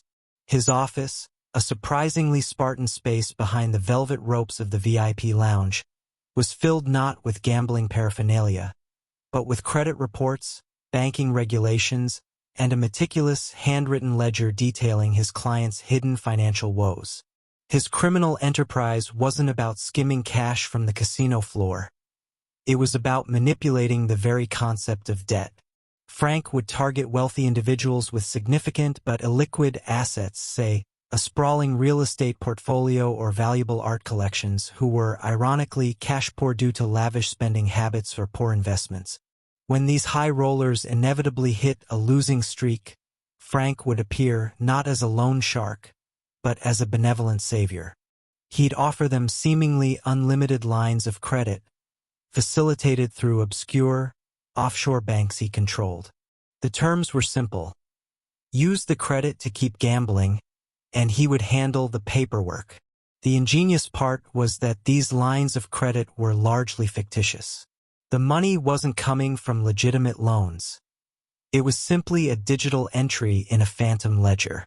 However, once the high roller had lost this phantom money at Frank's tables, and the casino, owned by Frank's associates, had won it, Frank would then present the client with a series of fabricated, legally binding debt instruments.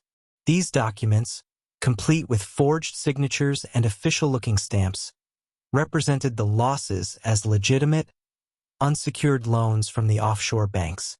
The high rollers, embarrassed and desperate to avoid public exposure of their gambling debts, would sign anything to make the problem disappear. Frank would then sell these fabricated debts to other shell companies he controlled, layering the transaction until the origin of the loan was untraceable, and the debt became a legitimate claim against the high roller's real assets. Frank's influence grew exponentially. He transformed the casino into a hub for laundering not just money, but also the consequences of reckless spending. The atmosphere in the VIP lounge was one of perpetual indulgence, where credit seemed endless and losses merely a temporary setback. You could almost feel the phantom wealth circulating, turning into real claims against real fortunes. Frank operated with a calm, almost professorial air, convinced that his intricate financial web was impenetrable, relying on his clients' pride and desperation to sign away their futures. The unraveling began, not with an audit of the casino, but with a seemingly trivial legal dispute far from the flashing lights of Vegas. A renowned, but notoriously flamboyant, film producer, one of Frank's most prominent victims, found his long-established legitimate bank accounts suddenly frozen. His attorney discovered that this freeze was due to a bizarre, complex claim from an unknown offshore entity, alleging a massive unpaid loan. The producer, confused, swore he had never taken such a loan, only lines of credit from the fixer at the Starlight Casino. The attorney, accustomed to dealing with legitimate financial institutions, found the offshore entity completely untraceable. This bizarre case landed on the desk of a quiet, meticulous FBI fraud investigator, Agent David Kim. Kim had been tracking a curious pattern of frozen assets and unexplained offshore claims among wealthy individuals, all of whom had recently frequented the Starlight Casino. He started focusing not on the casino's income, but on the documents associated with these phantom loans. He noticed a subtle, recurring anomaly. The notarization stamps on several of these loan agreements all shared a very specific, almost imperceptible misalignment. It was a flaw so minute that only a forensic document examiner would spot it. Kim realized that while the documents appeared perfect, the process of their notarization was flawed. The specific misalignment suggested that a single notary stamp, perhaps an authentic one being used illicitly, was consistently being applied slightly off-center. This tiny, overlooked detail, a single physical signature in a world of digital transactions, became Frank's undoing. Following the trail of this unique notary mark, Kim traced it back to a small, unassuming notary office in a strip mall just outside Vegas, an office owned by a relative of one of Frank's low-level associates. The notary, under interrogation, confessed to forging hundreds of documents for the fixer, meticulously following his instructions, but leaving behind that single, consistent tell. The raid on Frank, the fixer Moretti's office, uncovered no cash, no weapons, but boxes filled with thousands of these meticulously crafted, yet subtly flawed, loan agreements. As he was led away, the constant chime of the slot machines continued, oblivious to the silent collapse of the empire built on the fragile line between perceived wealth and crushing, invisible debt. And as the financial world grappled with the implications, many couldn't help but wonder, how many other meticulously crafted deceptions, built on exploiting human weakness, are undone by the most mundane, overlooked details? It began not with a gunshot or a loud explosion, but with a barely perceptible tremor in the meticulously balanced ledgers of a downtown Chicago import-export business. A single, almost insignificant discrepancy, dated nearly 2 decades prior, caught the eye of a junior auditor named Eleanor Vance. How could a man who built an empire on calculated silence and financial finesse ultimately be undone by a misplaced decimal point? Arthur Blackwood, a man of precise habits and impeccably tailored suits, was a paradox within the shadowy world of organized crime. He didn't rise through ranks stained with blood. He ascended on columns of figures and the quiet manipulation of trust. Arthur viewed the traditional strongmen, with their overt displays of power and crude enforcements, as inefficient. His vision was a criminal enterprise disguised as a sprawling corporate entity, its true nature hidden in plain sight, humming softly beneath the surface of everyday commerce.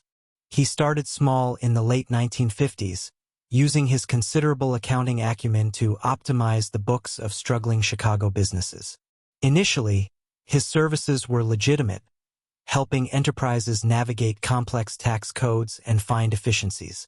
But soon, a new, more subtle service emerged, business consulting, that subtly introduced protection. This wasn't protection from rival gangs. It was protection from the unforeseen financial misfortunes that seemed to mysteriously plague those who declined Arthur's generous offers. The protection evolved into quiet partnerships, then outright ownership, achieved not through intimidation by brute force, but through veiled threats and irresistible financial leverage.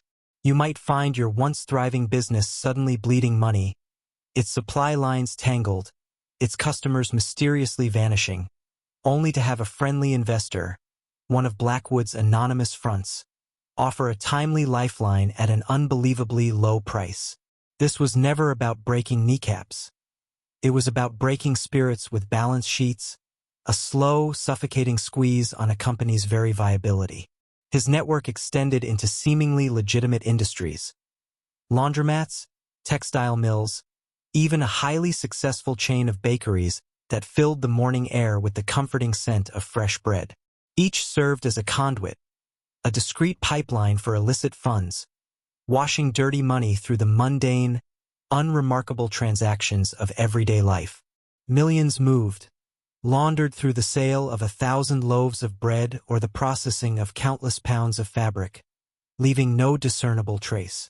The old families of Chicago's underworld initially dismissed Blackwood as the paper pusher, an irrelevant nuisance.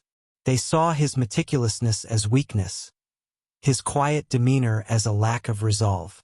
But as their own cash flows mysteriously tightened, and their traditional strong-arm tactics became less effective against Blackwood's pervasive financial stranglehold, they started to pay attention.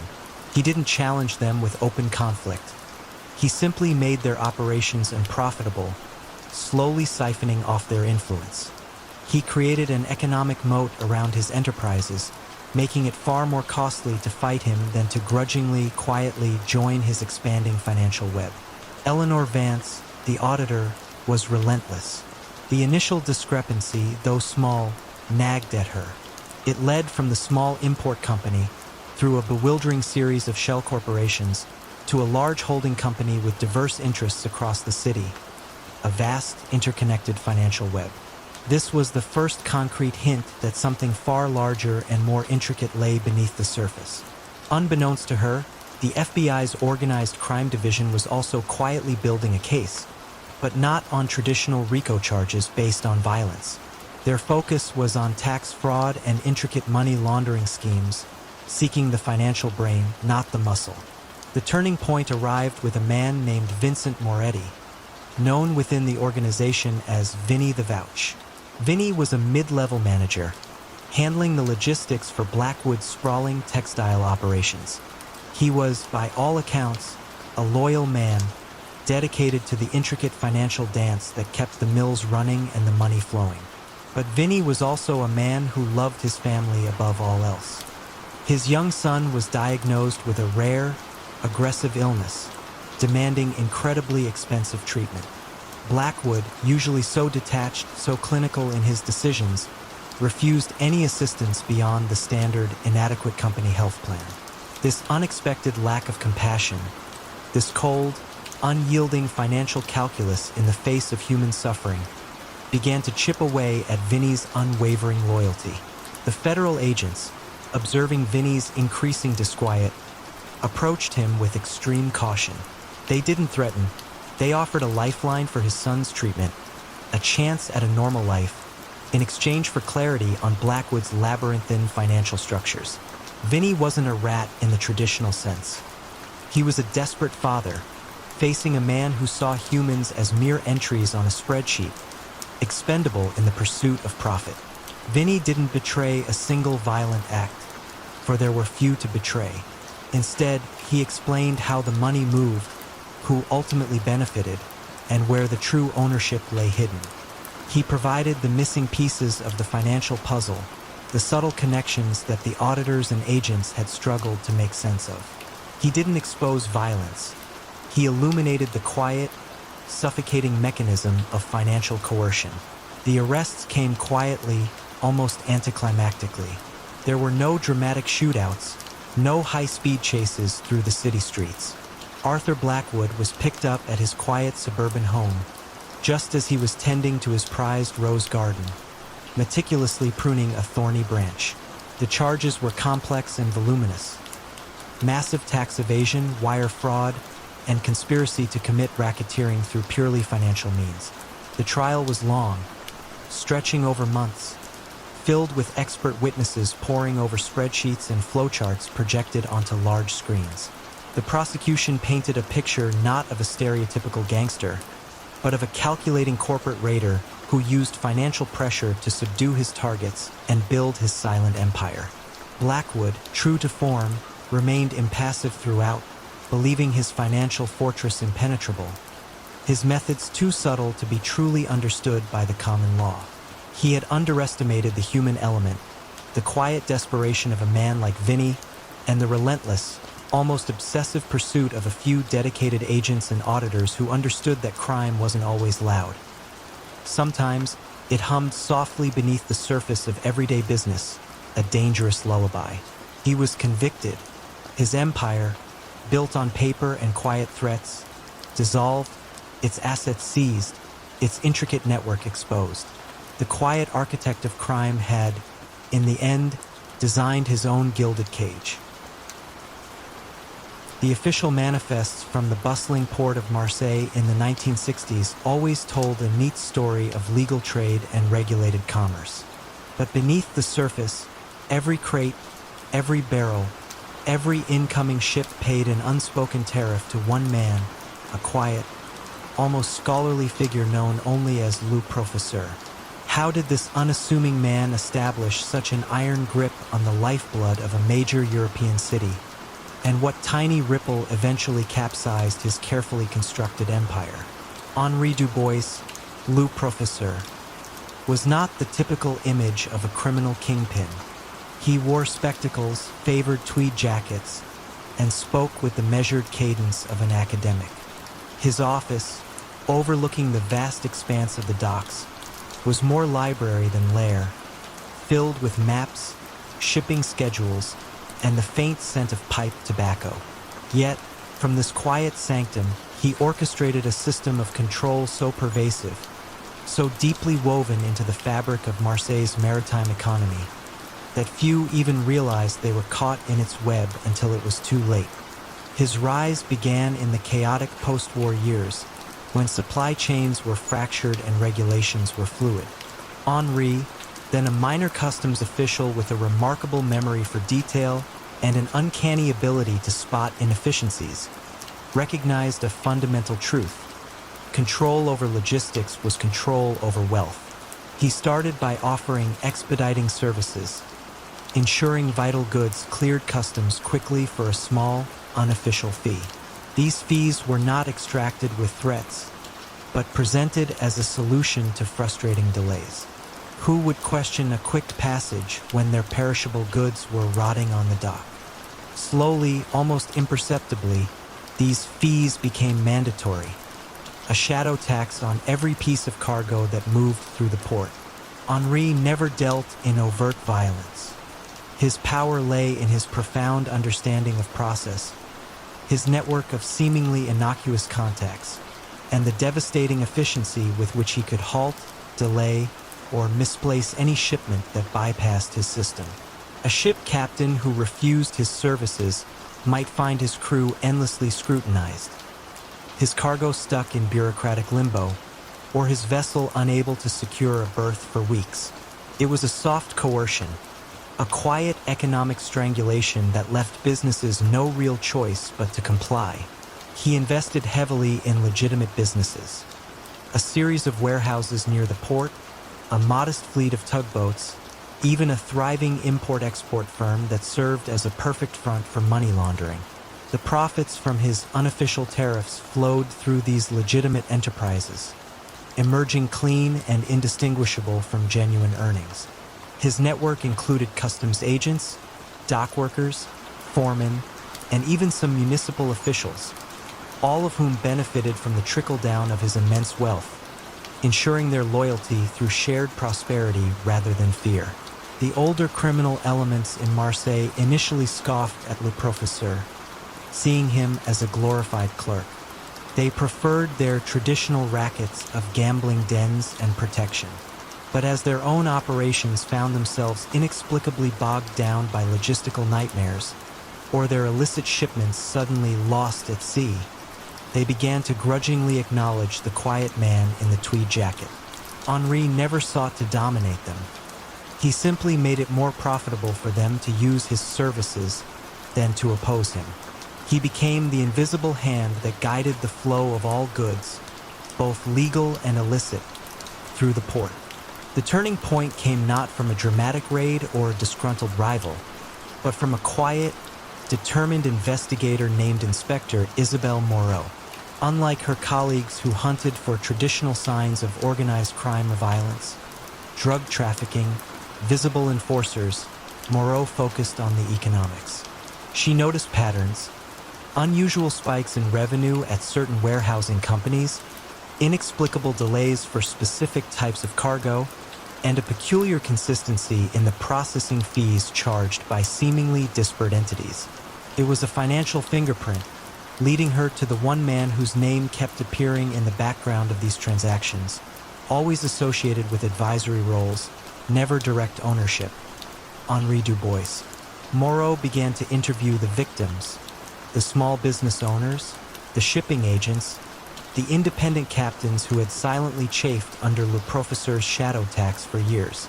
They were terrified to speak openly, but the accumulation of their quiet frustrations, their whispered accounts of goods spoiled and livelihoods ruined by mysterious delays, began to form a cohesive narrative. The key was convincing a mid-level port authority official, Jean-Pierre, whose conscience was increasingly troubled by the economic hardship imposed on the city's smaller merchants, to provide the crucial internal documents. Jean-Pierre didn't offer explosive revelations of violence, but rather meticulously detailed ledgers, internal communication memos, and a web of shell company contracts that revealed the true ownership structure. The arrest of Henri Dubois was, fittingly, undramatic. He was found in his office, immersed in a complex logistics puzzle, not a gun in sight. He offered no resistance, only a polite, almost philosophical sigh. The charges were comprehensive: massive racketeering through a complex system of economic coercion, widespread corruption, and sophisticated money laundering. His trial was less about sensational acts of violence and more about the intricate, almost elegant architecture of his criminal enterprise. Prosecutors presented detailed flowcharts illustrating the flow of money, cross-referenced shipping manifests against bank transfers, and built a case on the undeniable pattern of financial exploitation. Le Professeur sat quietly, occasionally adjusting his spectacles, observing the proceedings with an almost academic detachment. He had built a system so subtle, so logical, that he seemed genuinely surprised it could be classified as criminal. Ultimately, it was the sheer volume of meticulous documentation, the quiet testimonies of those he had subtly exploited, and the relentless detective work of Inspector Moreau that brought him down. His empire, built on the invisible currents of commerce and the quiet power of the bottleneck, collapsed not with a bang, but with the rustle of turning pages and the quiet click of a gavel. The port of Marseille breathed a collective, almost imperceptible sigh of relief, finally free from the silent, unseen grip of its most powerful and elusive master. The news hit the city's financial district like a silent, precisely aimed torpedo. Elias Thorne, the revered titan of Silverbrook development, had inexplicably withdrawn from the highly anticipated waterfront revitalization project. A deal considered ironclad, poised to redefine the city's skyline, simply vanished from his portfolio overnight. How could a man who built an empire on unwavering certainty and the quiet manipulation of influence abruptly abandon his most public triumph? And what shadowy truths lay hidden beneath the polished veneer of his success? Elias Thorne was an enigma. He rarely spoke above a murmur. His eyes, perpetually framed by thin-rimmed glasses, seemed to absorb every detail. In the bustling boardrooms and hushed private clubs of the 1980s, where development deals were brokered with handshakes and whispered assurances, Thorne was a master of silent persuasion. He wasn't a builder in the traditional sense. He was an orchestrator, a puppeteer whose strings were invisible yet undeniably taut. His rise in Silverbrook was meteoric. Starting with modest land acquisitions, he quickly amassed a portfolio of prime properties, often outmaneuvering more established firms with an uncanny precision. Rivals often wondered how Thorne always seemed to know the exact weaknesses of his competitors, the private vulnerabilities of zoning board members, or the undisclosed financial woes of reluctant property owners. It was never about force. It was about information, meticulously gathered and strategically deployed. Thorne possessed an almost pathological devotion to detail. He employed a discreet network of private investigators, not to unearth criminal activities, but to uncover the quiet indiscretions, the hidden financial struggles, the familial secrets, and the minor ethical lapses of anyone who stood between him and a lucrative deal. These findings were meticulously compiled into what became known within Thorne's inner circle as the dossiers. Each dossier was a miniature biography of vulnerability, a silent weapon to be deployed with surgical precision. A zoning official, hesitant to approve a controversial high-rise, might suddenly find his quiet affair with a mistress hinted at in a subtle, untraceable note delivered to his wife's church. A competitor unwilling to sell a crucial parcel of land might discover a forgotten tax irregularity from decades past suddenly resurface, threatening his entire corporate structure. The pressure was never overt, never violent, but always devastatingly effective. It was soft coercion, a gentle but relentless turning of the screws until resistance crumbled, not out of fear for physical harm, but out of terror for public ruin. The money laundering aspect was equally sophisticated.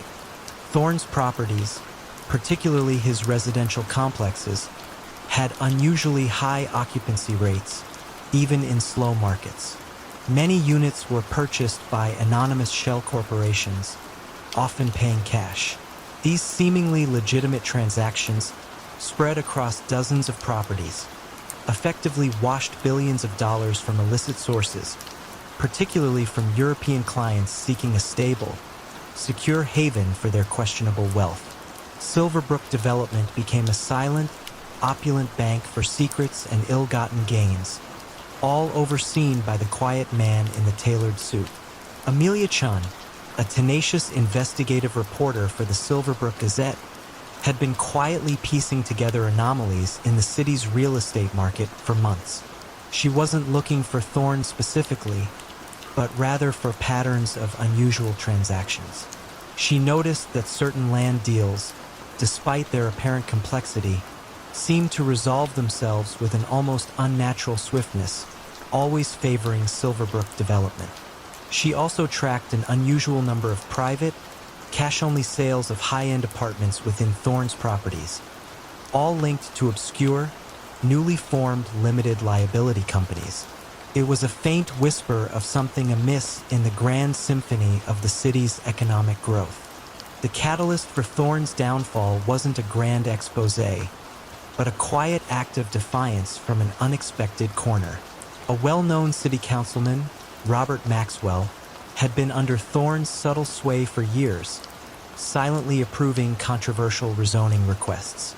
Maxwell, a man of quiet dignity, was being blackmailed over a minor, long-buried indiscretion from his youth, something innocuous enough to be easily dismissed by anyone who truly knew him, but devastating to his public image.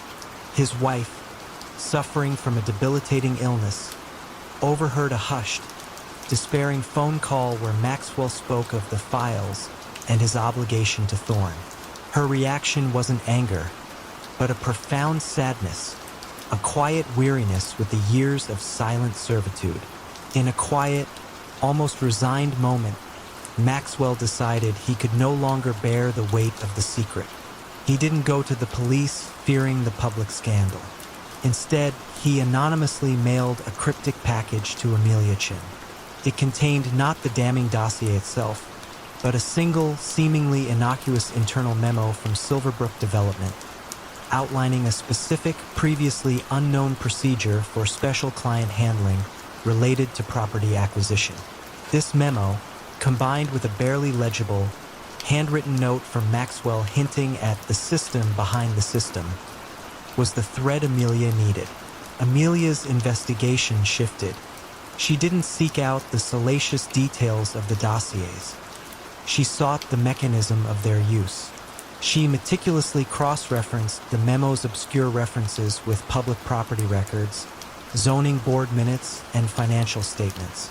She traced the flow of funds through the shell companies, linking them not to violence, but to the quiet, undeniable pressure applied to individuals whose public lives were impeccable but whose private vulnerabilities were exploited. The ultimate unraveling for Elias Thorne wasn't a police raid, but a series of quietly devastating articles by Amelia Chun in the Silverbrook Gazette. The financial elite of Silverbrook, who had silently benefited from or suffered under Thorne's system, began to distance themselves. The anonymous shell companies that had purchased his properties suddenly went dormant. Investors, fearing the scandal of association, began to pull out their funds. The waterfront project, once Thorne's crown jewel, became a symbol of his exposed methods. Elias Thorne was never formally charged with a violent crime. His downfall was far more insidious, a complete and utter loss of trust and reputation. His empire, built on secrets, crumbled not under the weight of an accusation, but under the quiet, relentless scrutiny of truth. He disappeared from public life, his name forever associated not with magnificent buildings, but with the quiet, chilling power of the information he once wielded.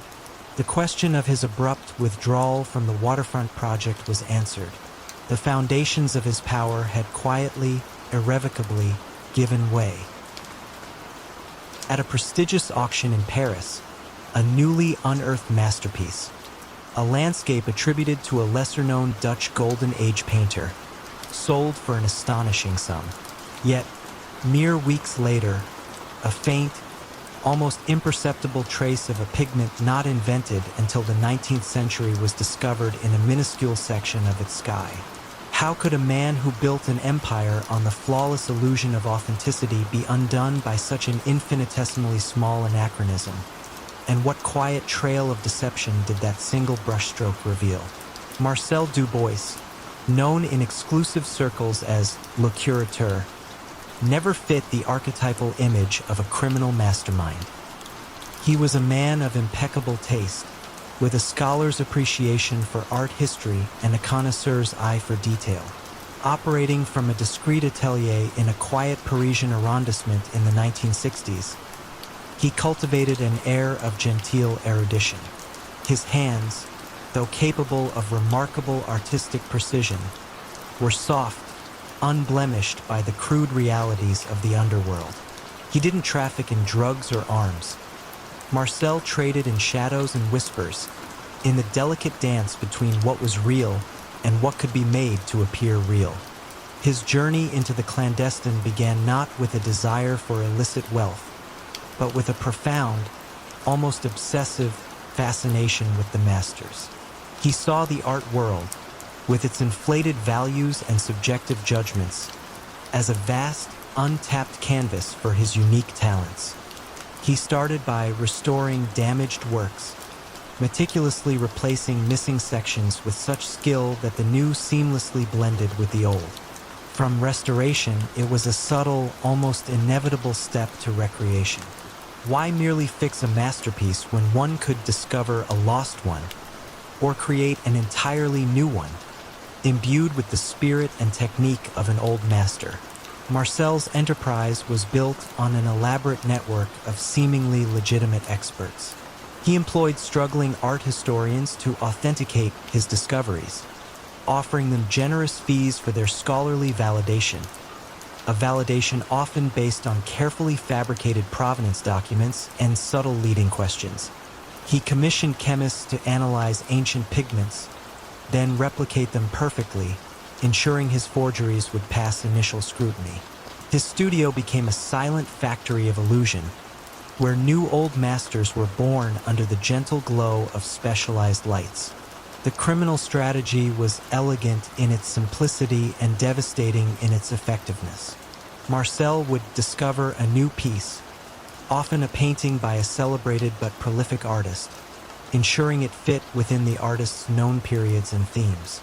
Through his network, it would gain a quiet, almost reverent acceptance in expert circles. Then, typically through a discreet, high-value private sale, often to a newly wealthy industrialist or an aspiring collector seeking a prestigious addition to their portfolio, the masterpiece would be sold. The vast sums exchanged, often in cash or through complex offshore accounts, provided the perfect mechanism for laundering illicit funds. One could sell a forged painting for millions, declaring it a legitimate transaction, and the money, now clean, could enter the legitimate financial system. His coercion was equally refined. If a potential buyer hesitated, Marcel wouldn't threaten their family. He might, with a sympathetic sigh, reveal subtle doubts about the authenticity of other pieces in their collection, gently suggesting that without the undeniable presence of this newly discovered work, their entire collection's value might be called into question. Or he would simply ensure that rival collectors and critics would coincidentally begin whispering about the legitimacy of their existing pieces. It was a slow, reputation-damaging poison, leading many to reluctantly acquire Marcel's discoveries as a form of insurance, a way to shore up their public image as discerning connoisseurs. The intricate web Marcel wove began to fray, not through external pressure, but from within. A young art restorer named Lena, meticulous and deeply principled, had been working for Marcel for nearly 5 years. She was a master of detail, responsible for the final aging and wear of the canvases. On one particular commission, a supposed landscape by Jean-Baptiste Camille Corot, she noticed a minuscule inconsistency in the composition of a specific shade of green used in the foliage, a pigment with a unique molecular signature that, she knew, should not have existed until much later. She flagged it to Marcel, who dismissed it as an anomaly, a quirk of aging. But Lena, driven by a deep respect for historical truth in art, felt a growing disquiet. Unbeknownst to Marcel, the National Office for the Repression of Illicit Trafficking in Cultural Property had recently hired Dr. Evelyn Reed, a leading expert in forensic art analysis, whose approach to art crime was less about catching thieves and more about unmasking the science of forgery. Dr. Reed was quietly investigating a pattern of suspiciously newly discovered old masters appearing on the market, all authenticated by the same handful of scholars, all leading back to a nebulous network of private sales. When Lena, tormented by her conscience, anonymously tipped off Dr. Reed to the specific Corot landscape and its odd green pigment, it was the scientific thread Evelyn needed to pull. The investigation was a painstaking, quiet process. Dr. Reed used non-invasive techniques to sample and analyze other paintings linked to Marcel's network. Each analysis, conducted under high magnification and complex chemical tests, began to reveal the same pattern of anachronistic materials or techniques, a specific type of canvas weave, a particular binder in the paint, a unique method of crackle duplication. The Corot's anomalous green was not a fluke. It was a signature, a subtle flaw in Marcel's otherwise perfect illusion. The arrest of Marcel Dubois was undramatic. He was found in his studio, precisely applying a translucent glaze to a new discovery. He offered no resistance, only a faint, knowing smile, as if he had always anticipated this quiet curtain call. The charges, though not violent, were profound.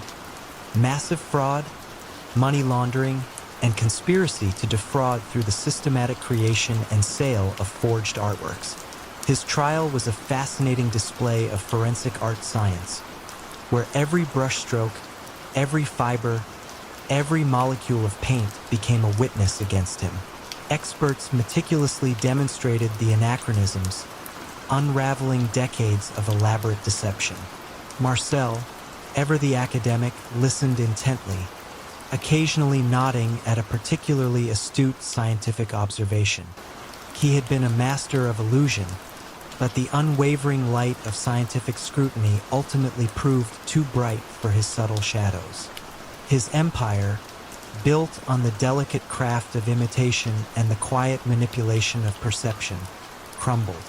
The art world, shaken by the scale of his deceit, began a new era of heightened scrutiny.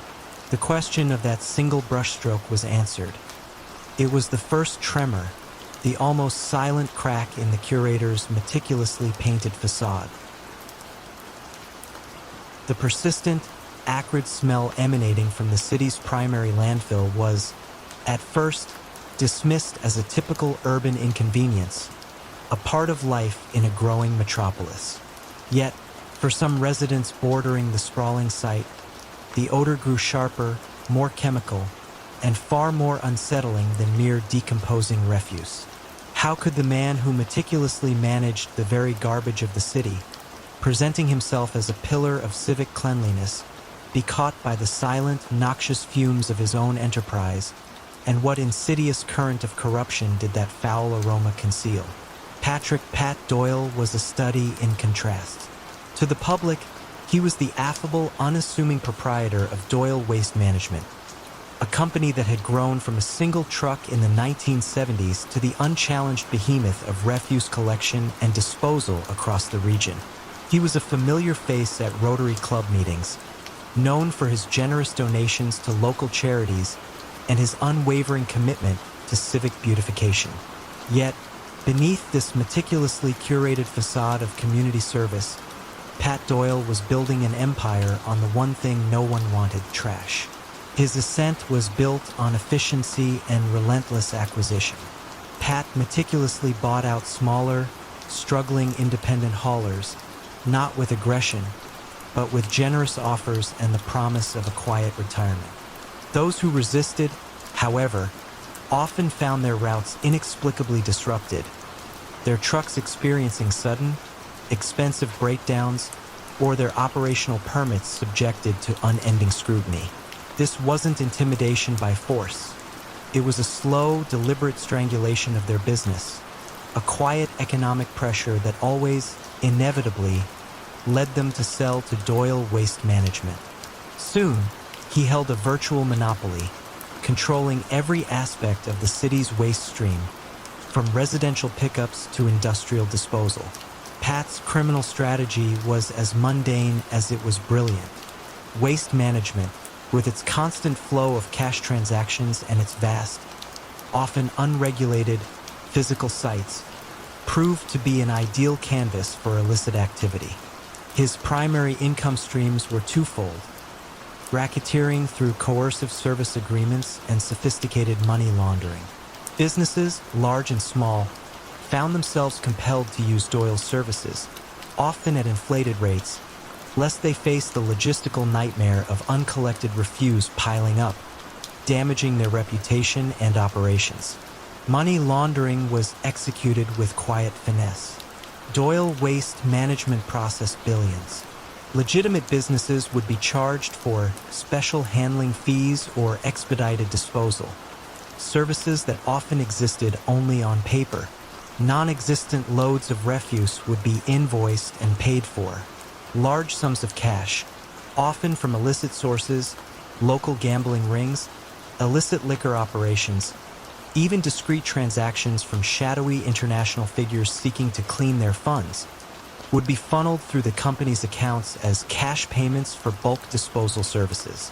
The sheer volume and complexity of the transactions, mixed with the legitimate, rendered the dirty money virtually untraceable. Who would question $1 million payment for waste disposal when 1,000 smaller, legitimate transactions occurred daily? The slow burn towards his unraveling began not in the sterile offices of law enforcement, but in the meticulously organized files of an unassuming environmental regulator named Dr. Lena Petrov. Dr. Petrov, with the Regional Environmental Protection Agency, possessed a quiet tenacity and an almost obsessive attention to data. She wasn't looking for crime. She was looking for ecological integrity. Her concern wasn't the smell itself, but a series of peculiar spikes in specific chemical compounds detected in groundwater samples near the Doyle landfill. Compounds that didn't align with typical municipal waste decomposition. Her investigation began with quiet diligence. She requested old permits, analyzed historical dumping logs, and compared them against her current findings. The official reports from Doyle Waste Management were always perfectly filed, immaculately presented. Too perfect, perhaps. Dr. Petrov noted that while the reported volume of hazardous waste disposal was low, the chemical signatures in the ground suggested something far more substantial and unregulated was being buried. The turning point came with a low-level landfill supervisor, an aging man named Frank, whose deep loyalty to Pat Doyle had begun to curdle into resentment. Frank had been with Doyle since the early days, overseeing the dangerous, often illicit, special disposals that occurred under the cover of night. He had seen the illegal dumping of corrosive chemicals, industrial sludge, and medical waste, all masked within layers of innocuous municipal trash. His conscience, slowly eroded over decades, was finally broken when his own granddaughter, living in a community downwind from the landfill, developed a rare respiratory illness. Frank, haunted by the image of his granddaughter struggling to breathe, didn't provide grand confessions of financial crime. Instead, he meticulously detailed the locations and times of the illegal dumps, the types of waste, and the specific vehicles used. He spoke of the quiet code used to refer to these illicit disposals, special orders for Mr. Smith, or weekend deliveries for the back 40. These details, combined with Dr. Petrov's chemical analyses, provided irrefutable physical evidence. The Federal Environmental Protection Agency, now alerted, began a quiet, integrated investigation, combining Dr. Petrov's environmental data with financial forensics. They didn't find direct evidence of violence, but they found systematic, widespread environmental violations leading to massive potential cleanup costs and public health risks. They also found the inflated contracts, the phantom services, and the unusual cash influx into Doyle's accounts, now understanding that the environmental crimes were inextricably linked to the financial ones. The special handling fees were actually charges for illegal, unpermitted dumping. Pat Doyle's arrest was a quiet affair, occurring not at a grand gala, but at the landfill itself, where he was overseeing a new, legitimate recycling initiative. He offered no resistance, only a look of profound resignation as the agents, led by a calm Dr. Petrov, presented their evidence. The charges were comprehensive. Multiple counts of environmental crimes, including illegal dumping of hazardous waste, alongside racketeering, wire fraud, and extensive money laundering. His trial, though devoid of sensational violence, painted a chilling picture of an entrepreneur who had systematically poisoned the very community he claimed to serve, all in the pursuit of quiet, untraceable wealth. His empire, built on the city's refuse, dissolved under the weight of its own hidden toxicity. The question of that acrid smell was finally answered. It was the first faint whisper of a dirty secret, slowly rising from the depths of the Waste King's tainted domain. The grand steel skeleton of the new convention center, a beacon of progress for the city, stood frozen against the skyline. Months after its ambitious groundbreaking, not a single girder had been raised beyond the initial foundation. The official explanation was unforeseen labor disputes, a familiar murmur in the city's ears. But how could an entire city's construction industry be held hostage by unseen forces? And what quiet, unbreakable chains bound its future to a man whose only tool was a pen and an iron will? Michael O'Connell, publicly the revered head of the powerful Local 372 of the Builders and Allied Trades Union, was, in private, the city's true architect of progress, or more accurately, its quiet gatekeeper. In the gritty, high-stakes world of urban development in the 1970s, where fortunes were made and lost on the swing of a wrecking ball, O'Connell operated with the precision of a master chess player. He was not the muscle-bound enforcer of popular imagination. His influence emanated from the intricate, often opaque, rules that governed every hammer swing and concrete pour. O'Connell began his ascent not in the dusty trenches, but in the Union Hall's quiet back offices. A shrewd organizer with an uncanny grasp of collective bargaining agreements and jurisdictional nuances, he quickly rose through the ranks. He understood that ultimate power lay not in owning land or capital, but in controlling the very hands that shaped the urban landscape. He cultivated loyalists within every trade, quietly elevating those who understood the delicate balance of mutual benefit and veiled obligation. He made it clear, without ever needing to say it aloud, that progress in the city's construction sector flowed only through channels he approved. His criminal enterprise was a sophisticated, almost bureaucratic form of racketeering and money laundering. Construction companies, desperate to avoid the crippling delays of labor disputes, found themselves quietly paying consulting fees to O'Connell's network of seemingly legitimate firms. These fees weren't for advice. They were for the guarantee of uninterrupted work, for avoiding the sudden discovery of non-existent safety violations or the inexplicable disappearance of skilled laborers. The coercion was subtle. No threats, just the quiet, chilling reality that a stalled project meant ruin. Companies soon learned that the cost of compliance, though high, was always less than the cost of resistance. Money laundering was executed through inflated contracts and shell companies. The union's immense pension fund, meant to secure the futures of its diligent workers, became a primary source. Millions were invested in O'Connell-controlled construction supply companies that charged exorbitant prices for low-quality materials, or in equipment rental firms whose machinery mysteriously broke down, requiring costly repairs and endless re-rentals. These operations, often entirely legitimate on paper, became conduits for siphoning off funds, transforming illicit gains into clean, verifiable corporate profits. Ghost employees, listed on project payrolls, further swelled the flow of funds, their wages disappearing into O'Connell's coffers. The unraveling began with a persistent, methodical assistant U.S. attorney named Clara Vance. She wasn't investigating organized crime in the traditional sense. She was pursuing a pattern of unusually high construction costs across municipal projects, coupled with a perplexing absence of competitive bidding. Her focus was on economic efficiency, or rather, the lack thereof. She noticed that almost every major project in the city, regardless of the lead contractor, shared an invisible common denominator: a mysterious increase in unforeseen labor costs or delays that invariably led to contract renegotiations benefiting a select few. It was a statistical anomaly that whispered of deeper systemic corruption. Clara's investigation was a deep dive into financial records, union contracts, and building permits.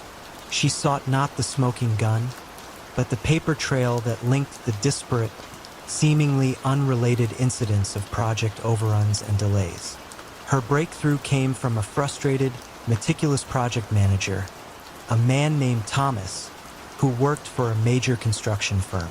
Thomas had been quietly documenting the bizarre demands made by union representatives, the sudden work stoppages over trivial issues, and the inexplicable approval of inflated invoices for services he knew were never fully rendered. He was close to financial ruin, his company bleeding money, and his reputation for efficiency being silently destroyed. Thomas didn't have explosive revelations of violence or drug deals. Instead, he provided Clara with a ledger, meticulously maintained in secret, detailing every extra fee paid, every ghost employee identified, and every unforeseen delay engineered by O'Connell's network.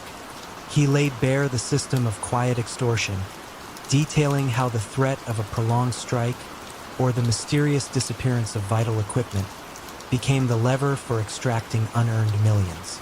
He explained how their company was coerced into using certain O'Connell-affiliated subcontractors, even if their bids were significantly higher, simply to ensure work continued. The federal investigation, now armed with Thomas's detailed accounts and Clara's financial forensics, shifted focus. They started tracing the money from the inflated contracts back through shell companies, many of which had silent, interlocking ownerships linked back to O'Connell's family members or long-term associates. They revealed how pension funds were being systematically bled dry through fraudulent investments, jeopardizing the retirement of thousands of hardworking union members. The quiet hammer of economic leverage was now being turned into undeniable evidence of fraud. Michael O'Connell's arrest was as understated as his reign. He was apprehended at a charity gala, mid-conversation with a city councilman, discussing urban renewal. There were no shouts, no struggle, just the quiet click of handcuffs beneath his impeccably tailored suit jacket. His trial was less about the dramatic testimony of victims of violence and more about the intricate unraveling of financial deceit. Prosecutors presented reams of documents showing the systematic inflation of costs, the phantom projects, and the labyrinthine flow of money from city coffers and union funds into O'Connell's private empire. The jury, made up of ordinary citizens, listened intently as the quiet mechanisms of economic strangulation were laid bare.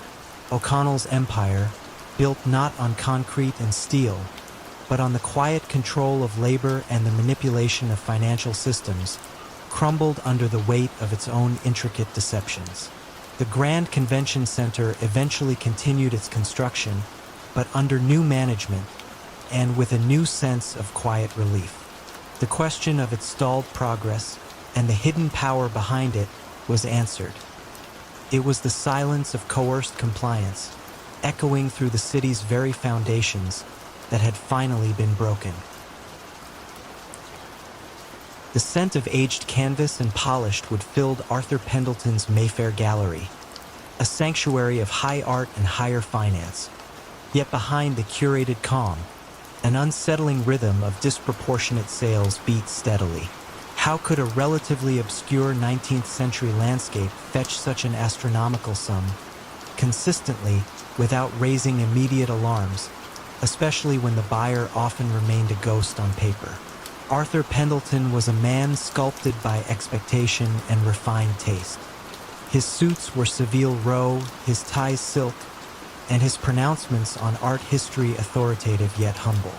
For 2 decades, Pendleton's fine art had been a fixture in London's most exclusive district, a place where fortunes were discussed as casually as brushstrokes.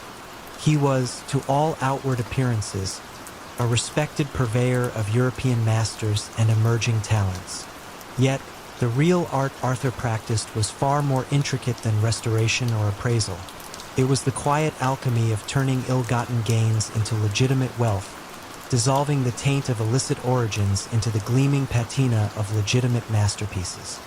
His method was elegant in its simplicity, brutal in its effectiveness, overinflating the price of a painting far beyond its market value, selling it to a shell company controlled by a criminal entity, and then using the clean funds from this inflated sale to invest elsewhere or simply withdraw. The art itself often remained in storage, a prop in a grander financial performance. You might have visited the gallery on a quiet Tuesday afternoon, perhaps admiring a luminous still life or a dramatic historical scene. You would have been greeted by Arthur himself, his voice a low, cultivated murmur, his movements precise. He would speak of provenance and historical significance, entirely masking the true provenance of the funds passing through his carefully constructed financial labyrinth. His clientele ranged from discreet European families with old money to newly minted magnates from the East, each transaction veiled in discretion and a shared appreciation for the finer things. Beneath this veneer, however, lay a network of offshore accounts, dummy corporations, and a quiet understanding with individuals whose fortunes, frankly, did not bear close scrutiny. Arthur managed it all with the practiced ease of a conductor leading a silent orchestra, his subtle nods and knowing glances replacing overt commands.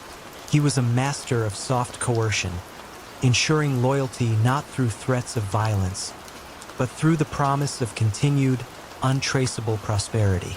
In a quiet, nondescript office building a few miles away, Eleanor Vance, a senior financial crimes investigator, worked in a world of spreadsheets and cross-reference ledgers. She didn't chase criminals down cobbled alleyways. Her domain was the cold, hard logic of numbers. Eleanor had first noticed a peculiar anomaly. Certain obscure artists, whose works rarely commanded significant attention in the broader market, seemed to be consistently fetching unprecedented sums when handled by Pendletons. It wasn't one massive transaction that flagged, but a persistent, almost rhythmic pulse of smaller, inflated sales. She began to chart the flow, tracing the payments not to the buyers themselves, but to the intricate web of holding companies and offshore trusts.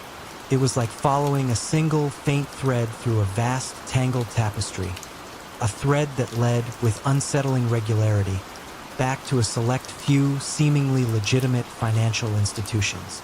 Arthur, meanwhile, felt the subtle tremors before the earthquake.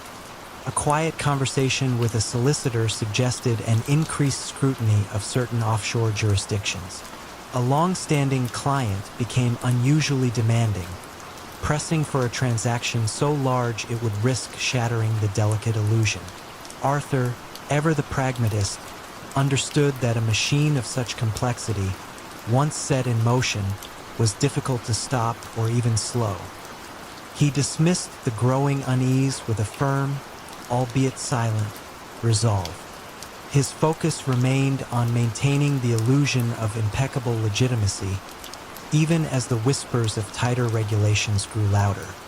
He had built his empire on quiet trust and impeccable discretion. A breach in either could be catastrophic. Eleanor's investigation progressed not with a bang, but with the quiet click of a puzzle piece falling into place. She discovered a pattern of circular transactions. A painting sold for millions only for a seemingly unrelated entity, often connected to the original buyer through a series of shell companies, to purchase another high-value piece from Pendleton's shortly thereafter. The money wasn't leaving the ecosystem. It was merely cycling, cleansing itself with each pass through the art market. When she presented her findings, stripped bare of legal jargon, to her superiors, the sheer elegance of the scheme was undeniable. It wasn't about catching Arthur in an overt criminal act, but about proving the financial architecture he had meticulously constructed was, in its entirety, designed for illicit purposes. The end of Arthur Pendleton's reign was as understated as his crimes. There was no dramatic raid, no sensational arrest captured by the press. Instead, it began with a series of quiet notifications. Accounts frozen, assets seized, business partners subtly withdrawing.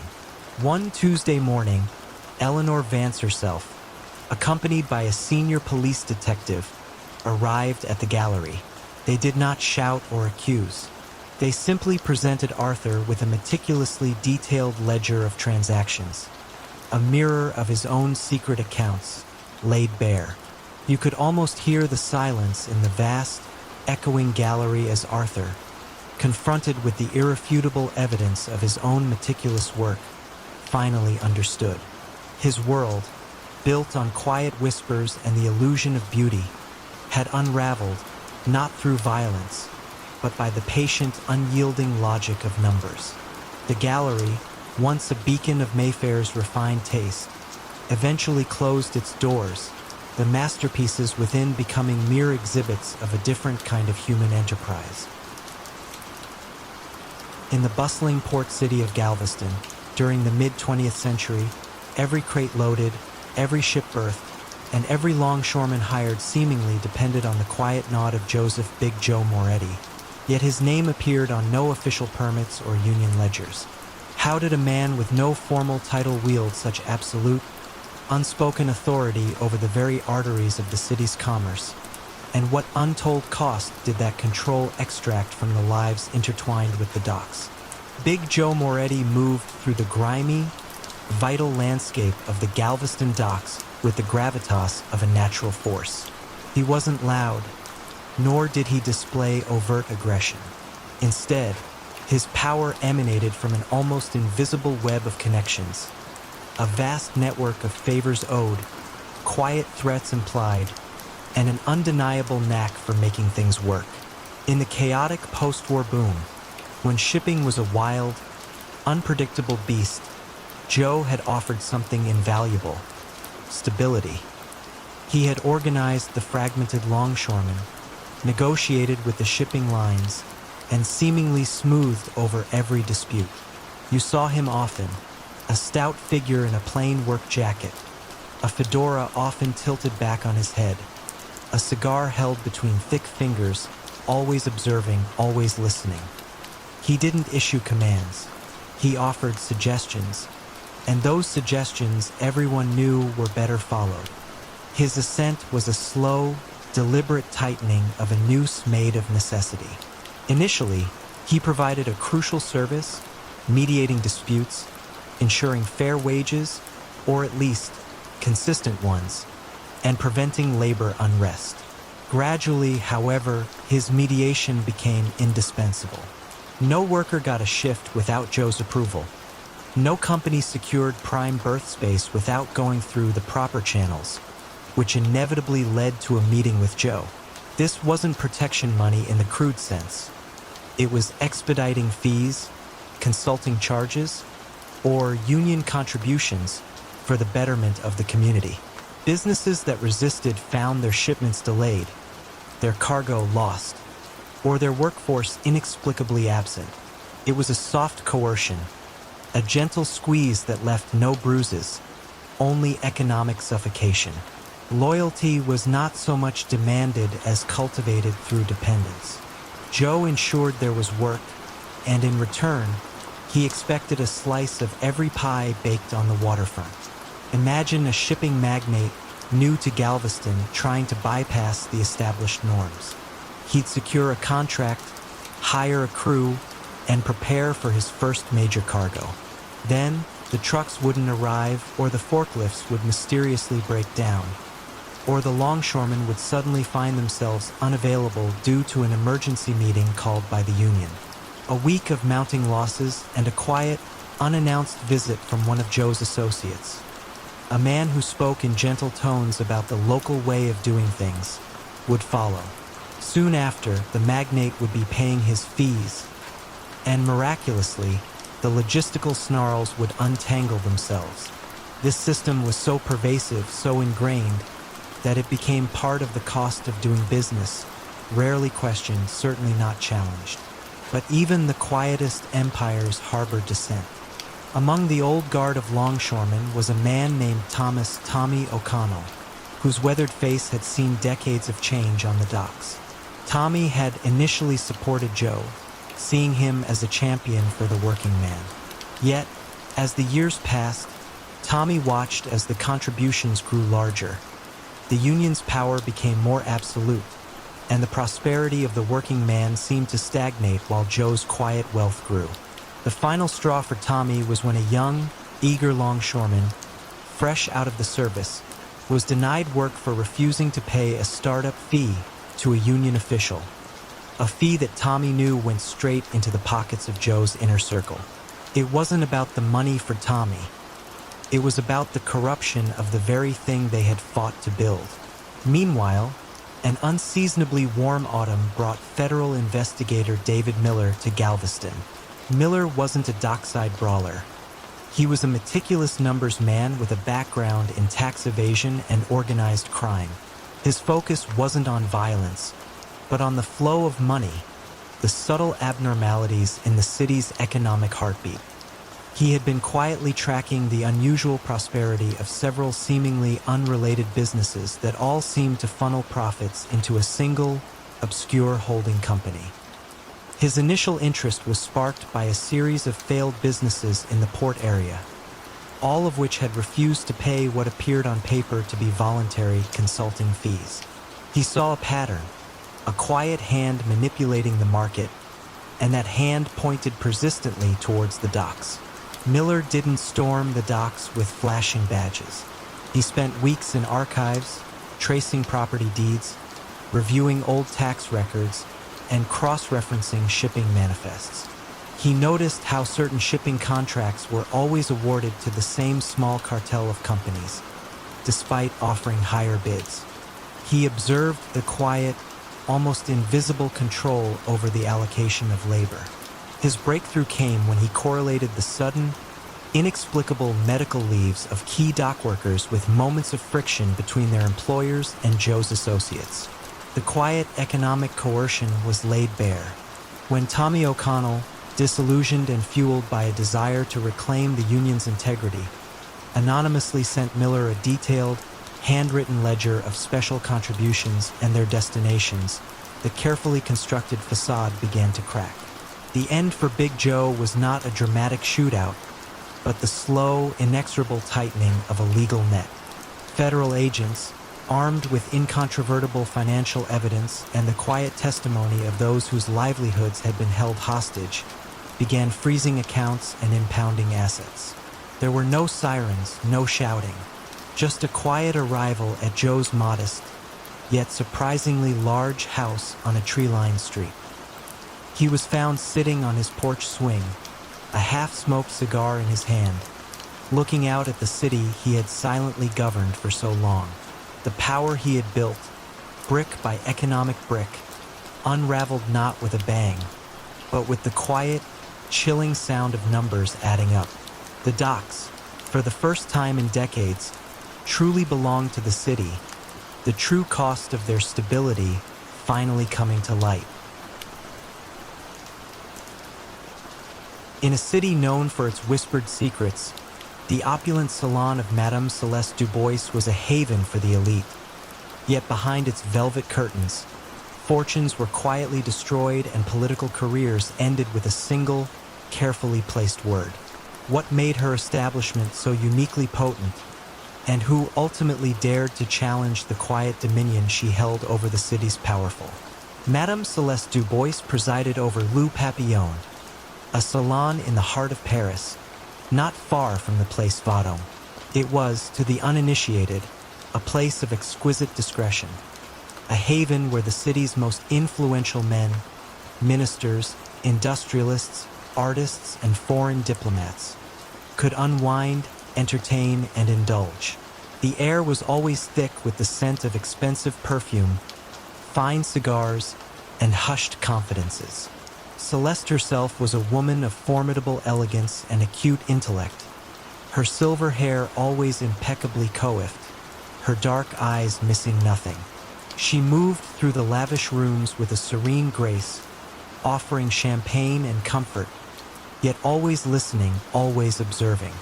Her establishment, at first glance, was merely the city's most exclusive brothel, but its true value lay not in the fleeting pleasures it offered, but in the enduring secrets it collected. Celeste had built her empire on human frailty and the universal desire for discretion. Her ladies, carefully selected not just for their beauty but for their sharp minds and keen ears, were trained in the art of conversation, gentle probing, and subtle recall. They knew which vintage of cognac loosened tongues, which compliments invited self-aggrandizing confessions, and how to guide a conversation toward indiscretions without ever seeming to pry. The walls, too, were complicit, subtly outfitted with discreet listening devices, capturing murmurs that might otherwise be lost. From these fragments, a drunken boast about a clandestine arms deal, a whispered lament about a hidden offshore account, a casual mention of a powerful rival's illicit affair, Celeste painstakingly assembled a mosaic of vulnerabilities. These weren't crude threats barked across a table. They were quiet, devastatingly effective leverage.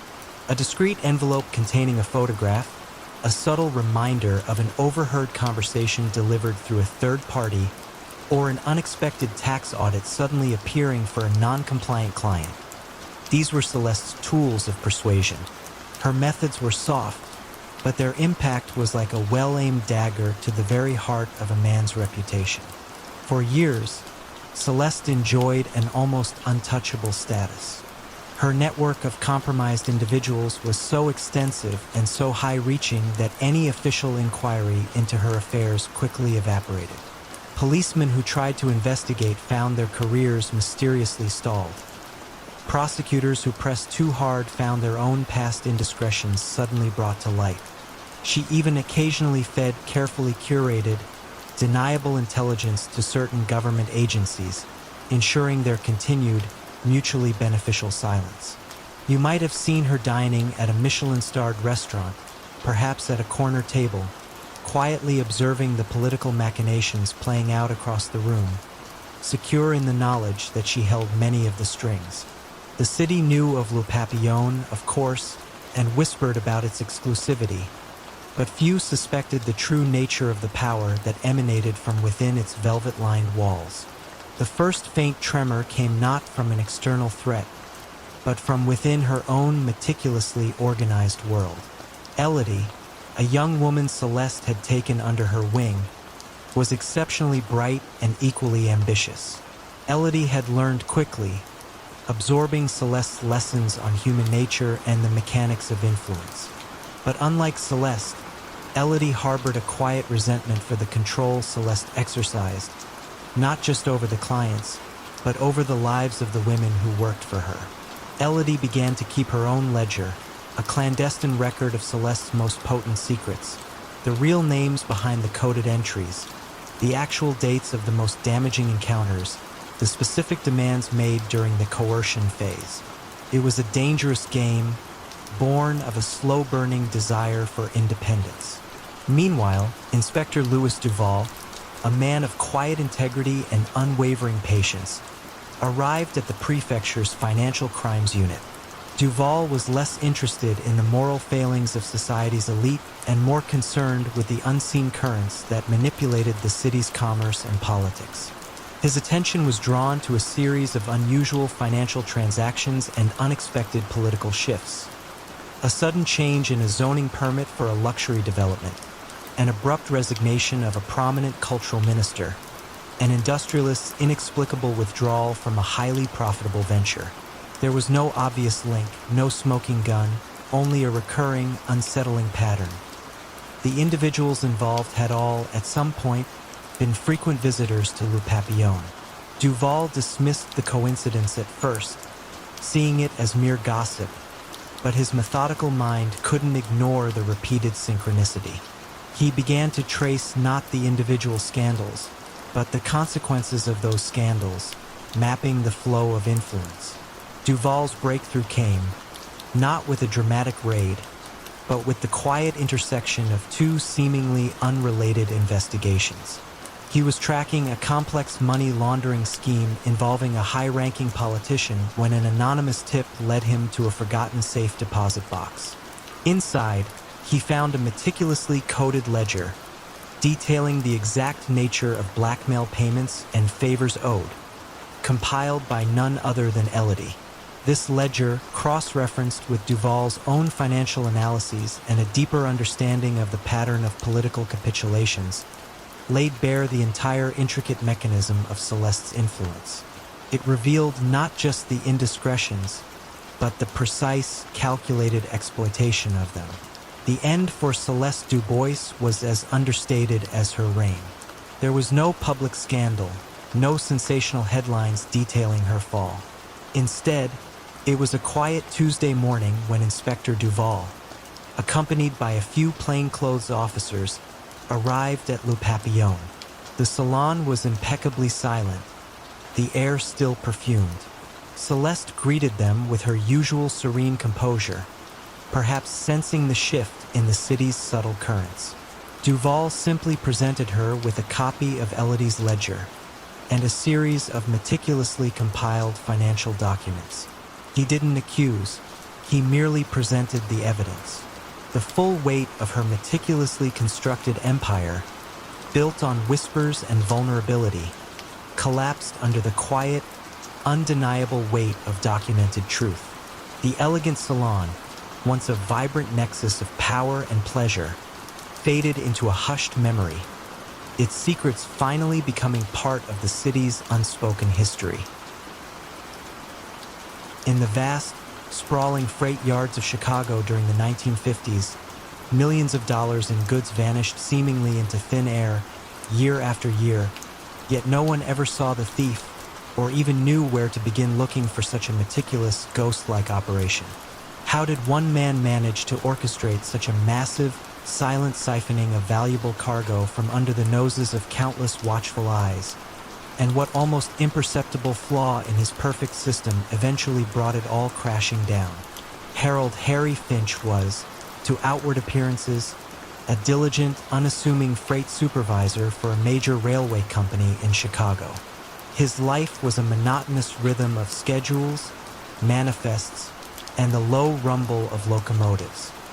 He had worked his way up from a humble yard hand, earning a reputation for his meticulous attention to detail and his seemingly unwavering dedication to efficiency. But beneath the surface of this outwardly unremarkable man lay a mind of extraordinary cunning, capable of perceiving not just the logistical intricacies of a massive rail network, but its subtle, exploitable vulnerabilities.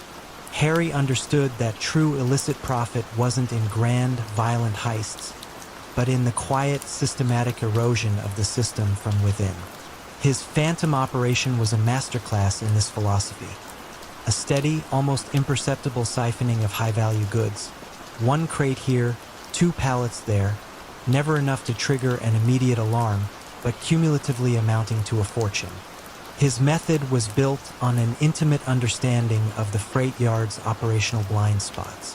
He knew which sidings were least monitored, which shifts had the most lax security, and where the paper trail was most likely to become tangled in the sheer volume of daily transactions.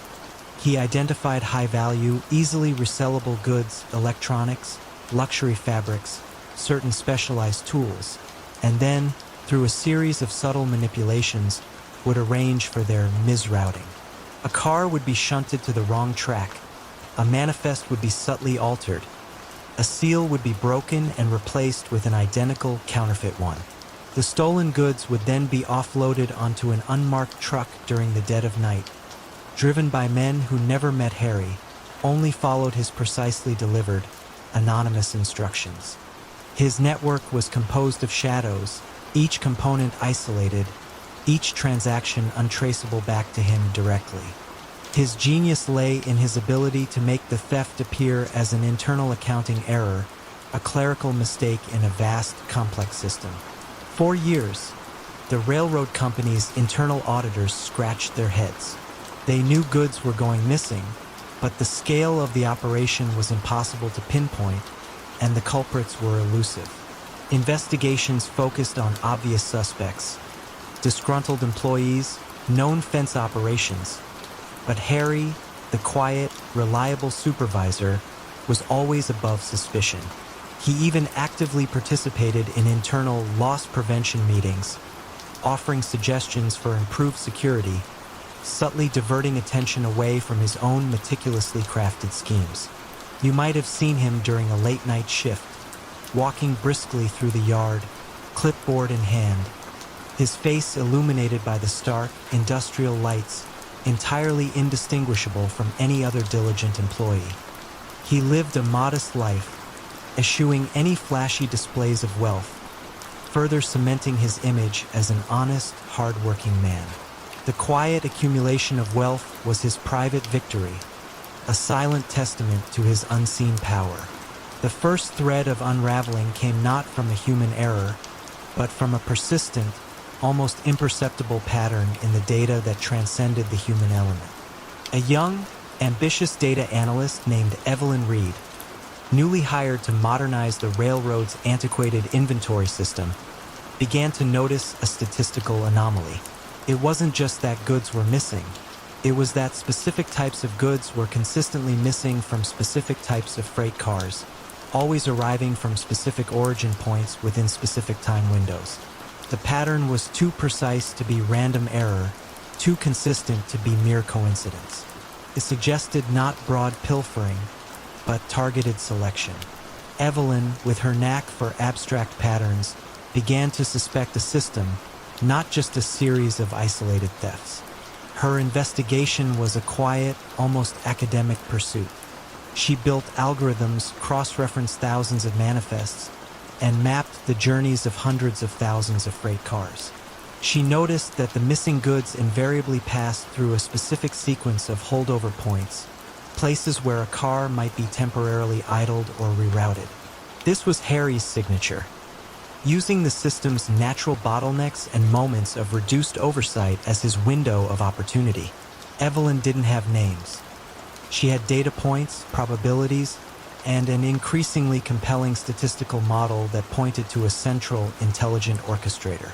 Her model started generating risk scores for certain freight car movements, and invariably, the highest scores coincided with the actual missing cargo. The critical moment came when Evelyn's analysis pinpointed a series of identical, missing electronic components. The official records showed them diverted for maintenance. But Evelyn, with a hunch, looked at the next recorded movement of those same freight cars.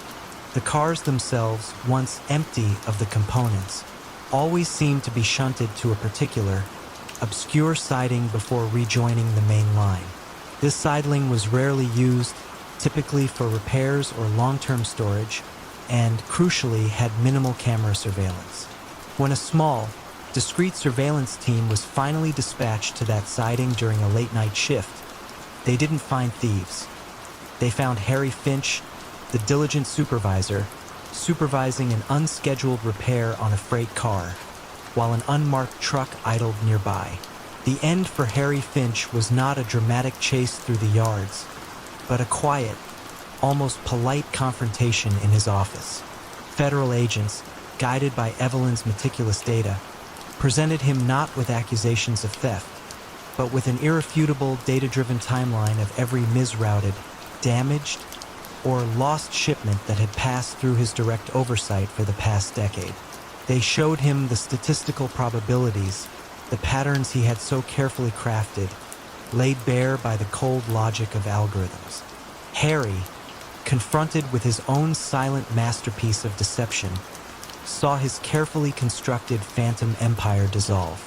The system he had so intimately understood and so expertly manipulated had ultimately betrayed him, not by failing, but by revealing its patterns to an observer who saw the world in numbers. The rhythm of the freight yard continued, but the phantom finally had a name. In the hushed, gilded halls of Milan's most exclusive hotel, the Grand Paradiso, where whispered secrets were exchanged more freely than currency, a single, unassuming concierge held the keys to the city's most volatile fortunes and its darkest pasts. Yet his name was never spoken in connection with the power he wielded. How did a man whose official title was merely head concierge come to orchestrate the rise and fall of industrial empires and political careers? And what subtle flaw in his seemingly impenetrable web of influence ultimately exposed his quiet tyranny? Antonio, the concierge Rossi, was a fixture at the Grand Paradiso. For 3 decades, he had moved through its opulent lobby and discreet private suites with the quiet efficiency of a shadow. He was always impeccably dressed, his silver hair neatly combed, his smile a polite, knowing curve. Guests seeking impossible reservations, discreet services, or simply advice on the finest opera houses inevitably found their way to Antonio. He was a master of anticipating needs, of providing solutions before a problem was fully articulated. But Antonio's true genius lay not in service, but in collection. He understood that in the high-stakes world of Milanese power, information was the ultimate currency, and the Grand Paradiso, with its constant flow of industrialists, politicians, and socialites, was a rich, fertile ground. His operation was one of meticulous, almost artistic surveillance. Every member of his concierge team was an extension of his senses, trained to observe, to listen, and to recall. They noted the nervous glances exchanged, the hushed phone calls, the unusual visitors, the late-night departures, the subtle tension in a couple's demeanor. Antonio himself possessed an uncanny ability to connect these seemingly disparate fragments. A half-eaten breakfast in a certain suite, combined with an overheard snippet of conversation in the lounge and a sudden shift in a politician's public stance, could paint a devastatingly clear picture of a hidden affair or a precarious business deal. He stored these fragments not in a digital database, but in the labyrinthine corridors of his own mind, occasionally noting crucial details in a small, leather-bound book kept meticulously coded in his desk. The leverage he accumulated was never overtly wielded. Antonio did not threaten. Instead, he made quiet suggestions. A struggling industrialist, perhaps facing a crippling debt, might receive an unexpected loan from an anonymous source Antonio had quietly brokered, the unspoken cost being a future favor, a vote cast a certain way, or a contract steered in a particular direction.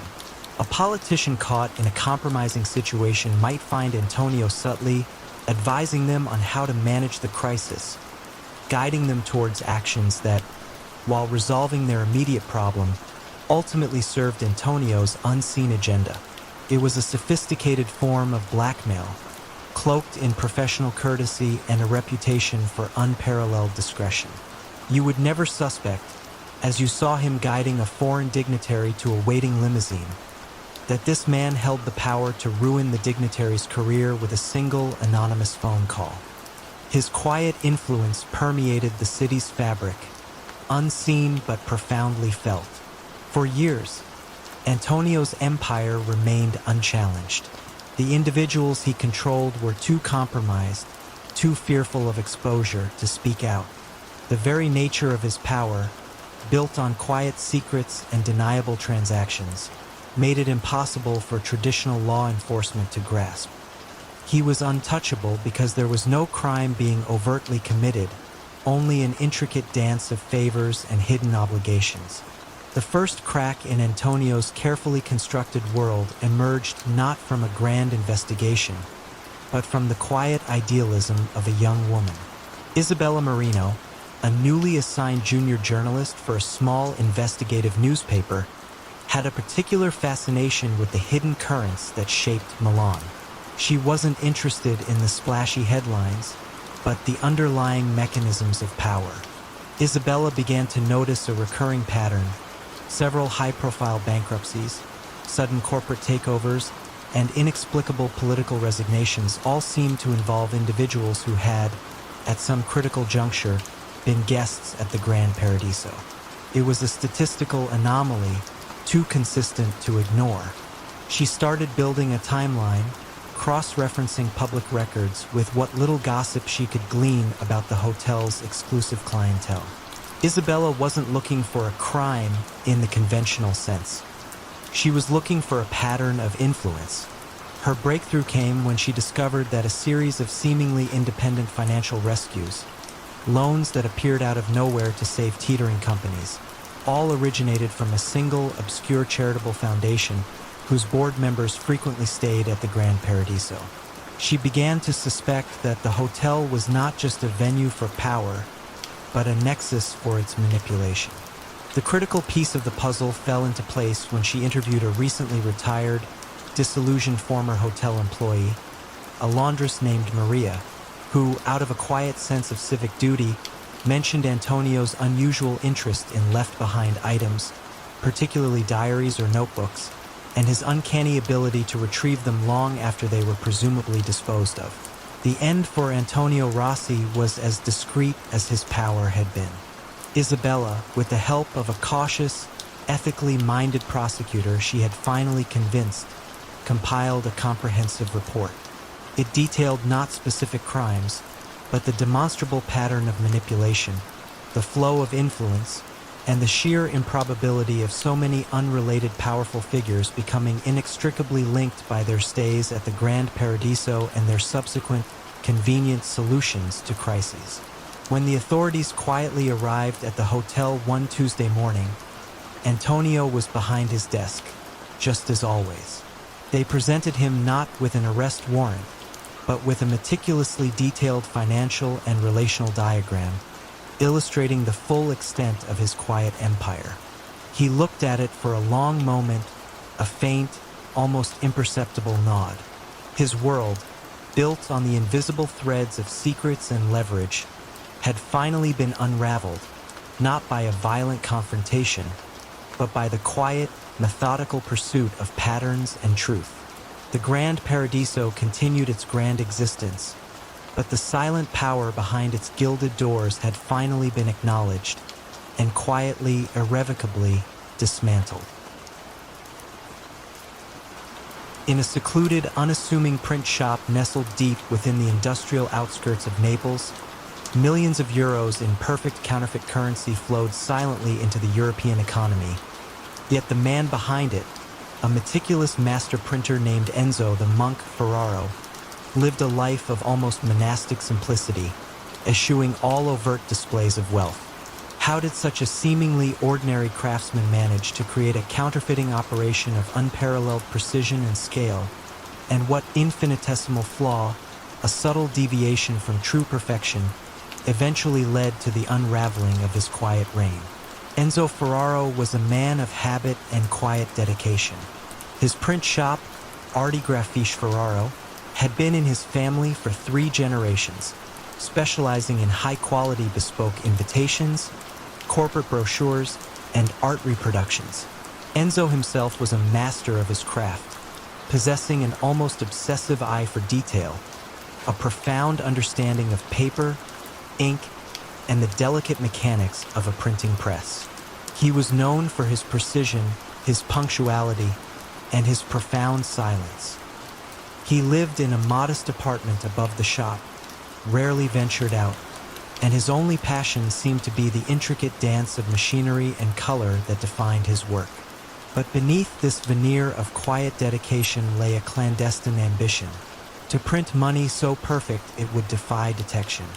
His journey into counterfeiting began not with a desire for lavish wealth, but with a fascination, almost an artistic challenge.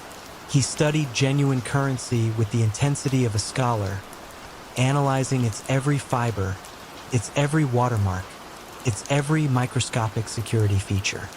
He invested slowly, discreetly in the finest papers, the most advanced inks, and specialized printing plates, often ordering them from disparate, unsuspecting suppliers across Europe and Asia, ensuring no single vendor could trace his true intentions. He rarely, if ever, outsourced. Every step of the process, from the initial engraving to the final cut, was performed by his own hands, often under the pale glow of a single lamp, long after the city had gone to sleep. He was a lone artisan in a dark trade, the monk because of his reclusive habits and the meticulous, almost devotional focus he brought to his illicit craft. The money he produced was not just fake. It was, in its material reality, a flawless imitation designed to blend seamlessly into the legitimate flow of commerce.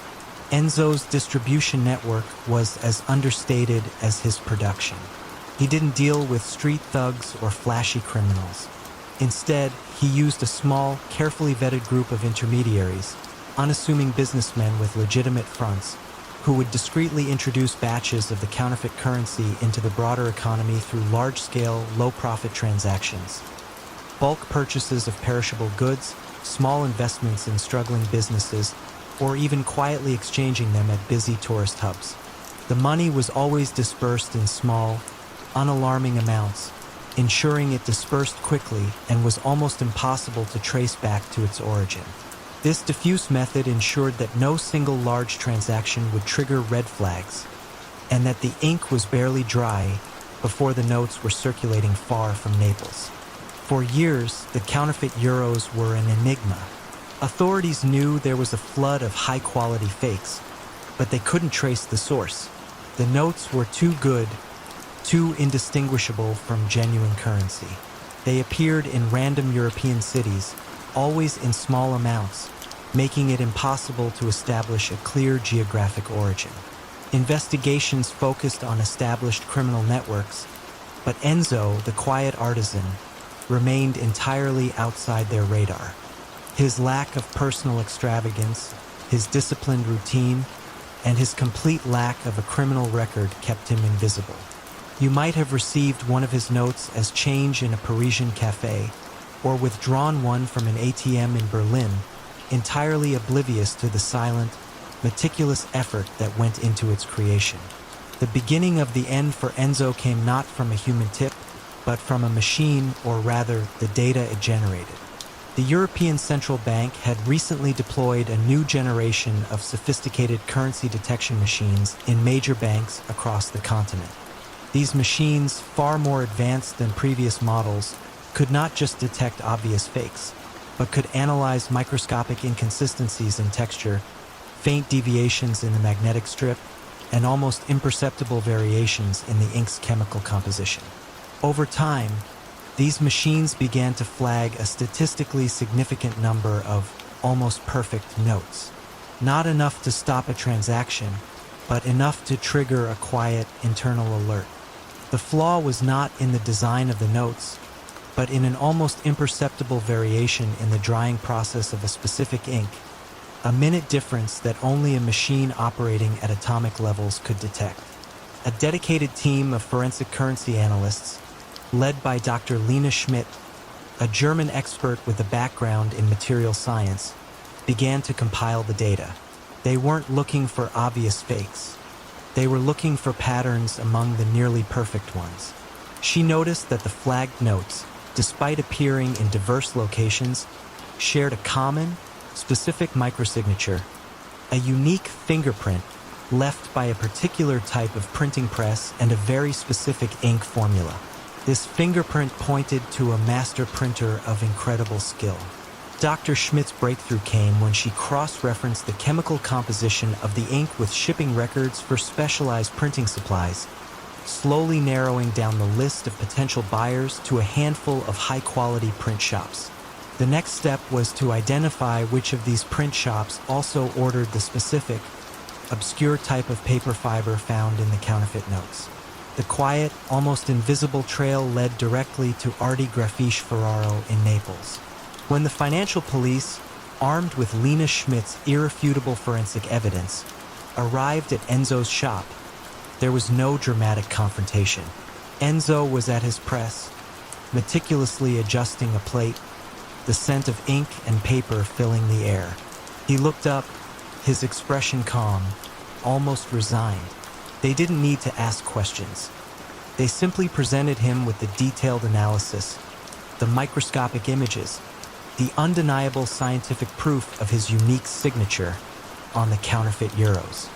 His quiet empire, built on an almost perfect illusion, had been unraveled not by brute force, but by the cold, unyielding logic of advanced science, revealing the almost imperceptible flaw that only true perfection could hide.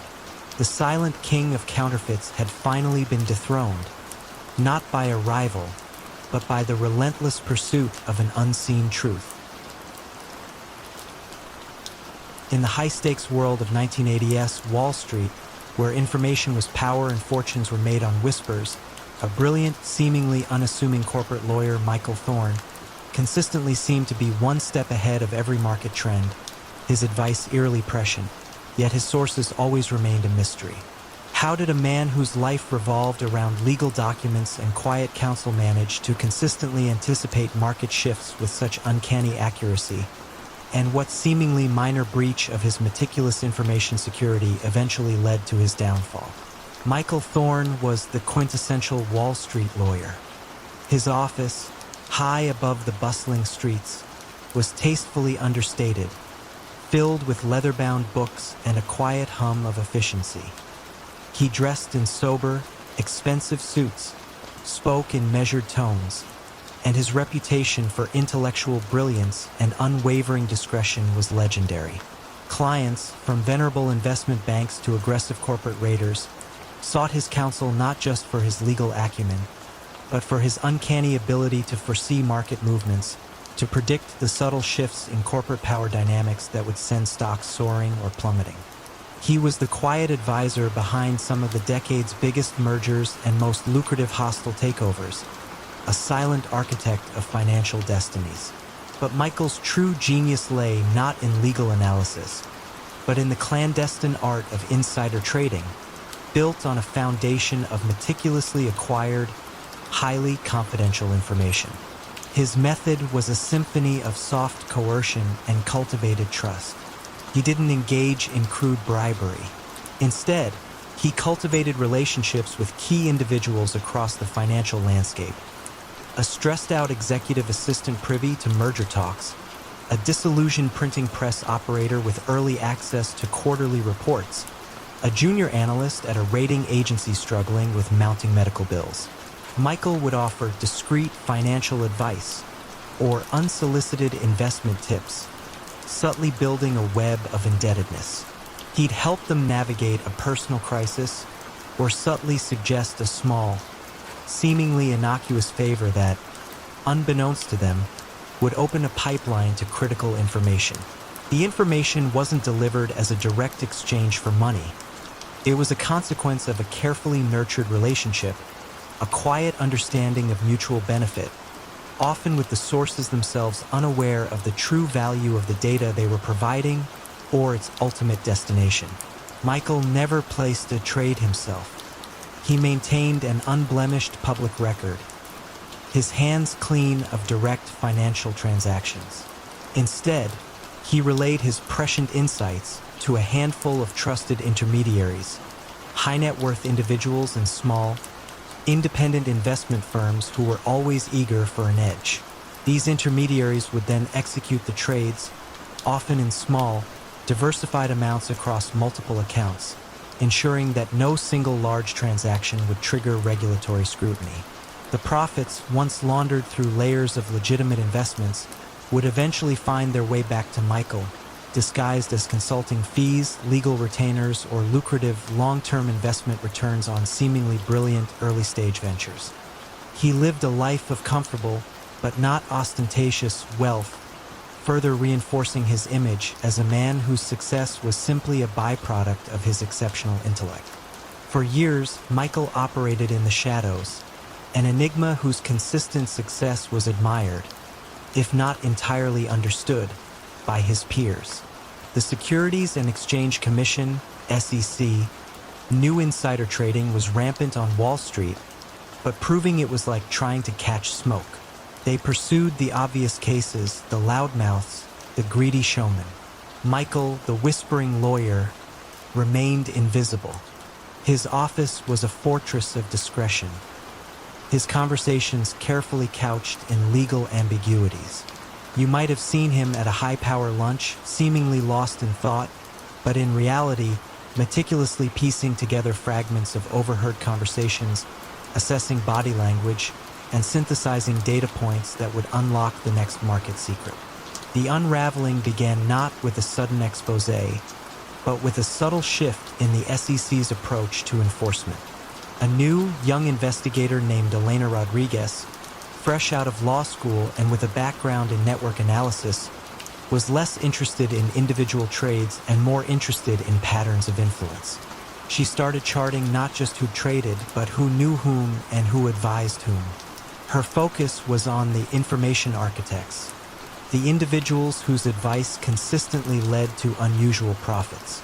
Michael Thorne's name kept appearing not as a trader, but as a consistent, highly profitable advisor to a select group of clients.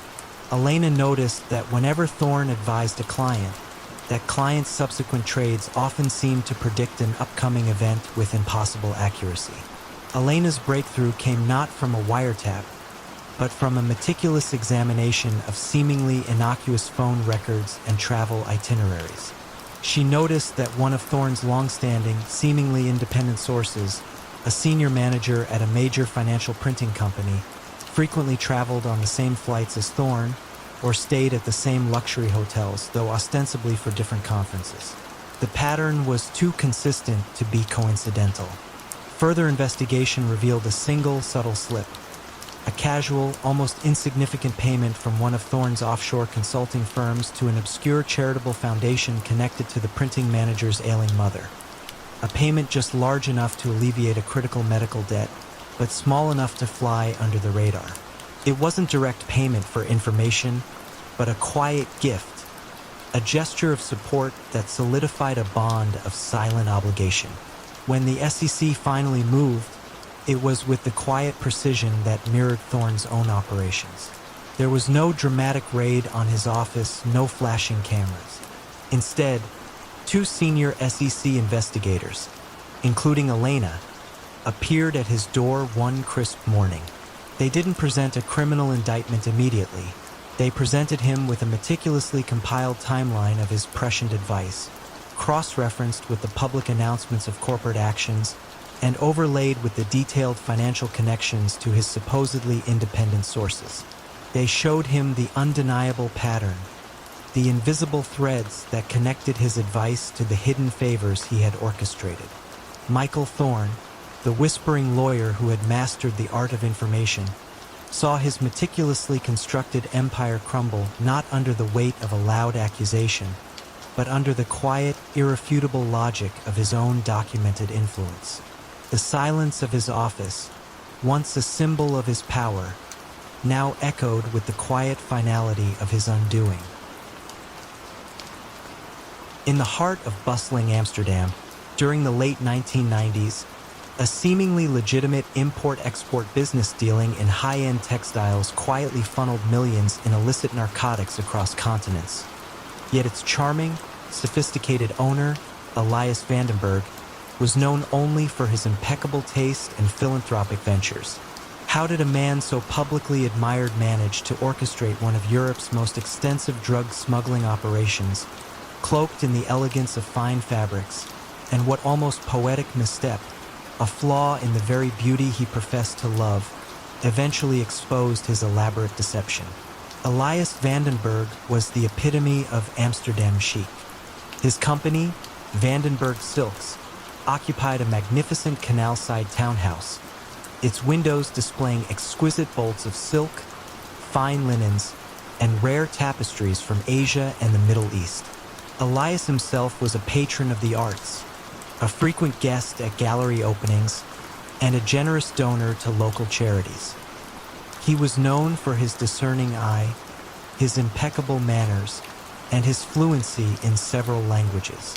He cultivated an image of refined success, a testament to legitimate enterprise. But beneath the shimmering surface of the silk trade lay a darker, far more profitable venture: the systematic high-volume smuggling of heroin from Central Asia into Europe, using the vast, intricate network of his textile import routes as an impenetrable cover. His method was both elegant and brutal in its simplicity. The narcotics were expertly woven into the very fabric of the textiles themselves, or carefully concealed within the dense bales of raw silk. The immense volume of legitimate fabric passing through customs, hundreds of thousands of meters of cloth, provided the perfect camouflage for the relatively small, yet highly valuable drug consignments. He meticulously researched customs procedures, port efficiencies, and shipping container inspection rates, always adapting his routes and concealment methods to exploit the weakest points. His contacts in Central Asia were not hardened criminals, but seemingly legitimate suppliers of raw materials, individuals who understood the language of special requests and expedited handling. The money was laundered through the textile business itself, appearing as inflated profits from the sale of luxurious fabrics, or through a network of shell companies in offshore jurisdictions designed to blend seamlessly into the global flow of legitimate trade. Elias oversaw every detail with the precision of a master weaver. He personally inspected certain special shipments, ensuring the concealment was flawless. He maintained impeccable relationships with customs officials, often through legitimate means like providing insightful market data or hosting exclusive cultural events, subtly building a web of goodwill that deterred closer scrutiny. He lived a life of quiet luxury, his canal house filled with rare books and antique furniture, never overtly flaunting the true source of his wealth.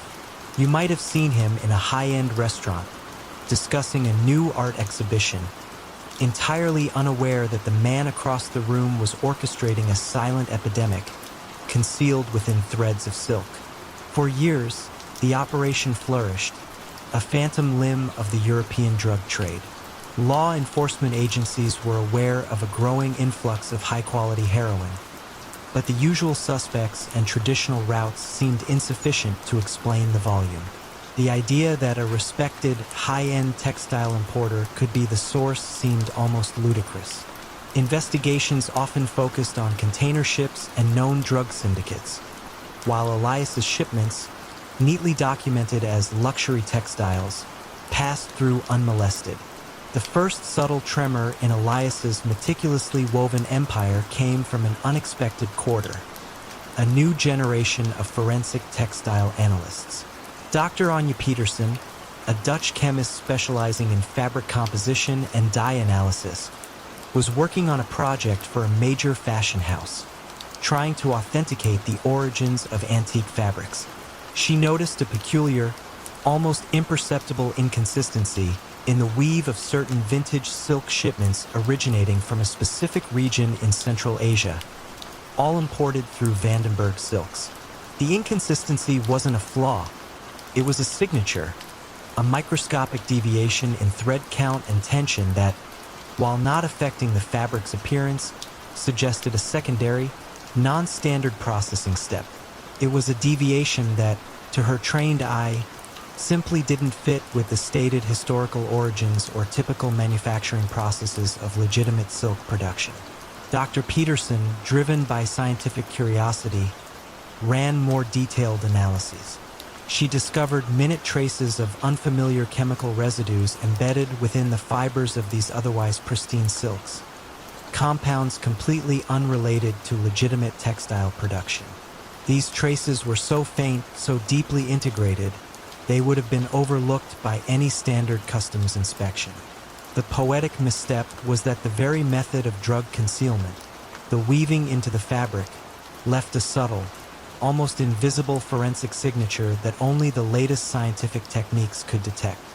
Her meticulous research, devoid of any prior suspicion, began to build a compelling case for an illicit process integrated into the manufacturing of these specific textiles. The quiet, scientific data led authorities directly to Elias Vandenberg. When a team of Dutch financial crime investigators, accompanied by Dr. Peterson, arrived at Vandenberg Silks, Elias was in his showroom, admiring a bolt of shimmering indigo silk. There was no dramatic raid, no flashing lights. They simply presented him with Dr. Peterson's detailed forensic report. Microscopic images of altered thread patterns, precise chemical analyses of illicit residues, and a compelling statistical breakdown of the suspicious shipments. The elegance of his operation had become its undoing. Elias, confronted with the irrefutable scientific proof embedded within the very beauty he used as his shield, saw his carefully constructed world unravel, not through betrayal or violence, but through the cold, unyielding precision of modern science. The silken threads, once his camouflage, became the undeniable evidence of his quiet reign as the shadow baron of the drug trade. In the somber quiet of Boston's oldest funeral parlor, Thomas "Tommy" Blackwood offered solace to grieving families, meticulously arranging final goodbyes. Yet behind the draped velvet and solemn hymns, he was arranging far more than just funerals. How did a man whose life revolved around death become the undisputed arbiter of life and fortune for so many? And what unexpected thread, woven from grief itself, eventually unraveled his profound control? Thomas "Tommy" Blackwood moved with a quiet, practiced grace through the hushed halls of Blackwood and Sons Funeral Home. The scent of lilies and polished mahogany clung to him, a perpetual aura of solemn respectability. Tommy was an institution in the old Boston neighborhoods, a third-generation funeral director whose family had eased countless families through their darkest hours. He knew every family history, every hidden sorrow, every unspoken financial strain. His voice was always gentle, his advice empathetic, his demeanor unfailingly compassionate. To the public, he was a pillar of the community, a man who offered comfort and dignity in death. But Tommy understood that grief was a powerful lever, a moment of profound vulnerability where desperate people made desperate choices, and that was where his true enterprise began. His method was built on subtle exploitation of sorrow. A family, overwhelmed by unexpected loss and mounting funeral expenses, would be gently guided towards options they couldn't truly afford. Then Tommy, with a sympathetic sigh, would offer a personal loan, a generous advance to cover the costs. No questions asked, no immediate repayment demanded. The interest rates were never explicitly stated, the repayment terms vaguely deferred. These loans weren't just about money, they were about obligation. Once a family was indebted to Tommy, they became part of his silent empire. He didn't demand payment with threats of violence. He simply expected favors. A struggling business owner might be asked to discreetly place a bet at a certain underground poker game Tommy ran, or to funnel a small, seemingly legitimate payment through their books. A city councilman, indebted for his father's lavish send-off, might find himself voting on a zoning variance that benefited a property Tommy quietly held an interest in. His empire grew not through intimidation, but through the insidious accumulation of silent debts and unspoken favors, each one a thread in a tightly woven web of control. Tommy's reach extended into every quiet corner of the community.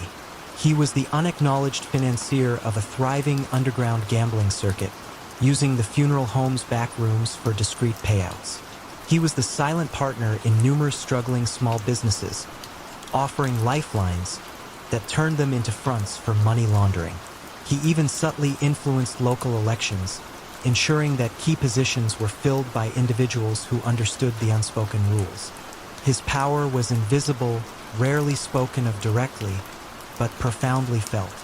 You might have seen him in the local diner, calmly sipping coffee, nodding to passers-by, an embodiment of civic virtue, entirely unaware of the countless lives he quietly orchestrated, their futures tied to the silent ledger he kept in his mind, and occasionally in a small, well-hidden book.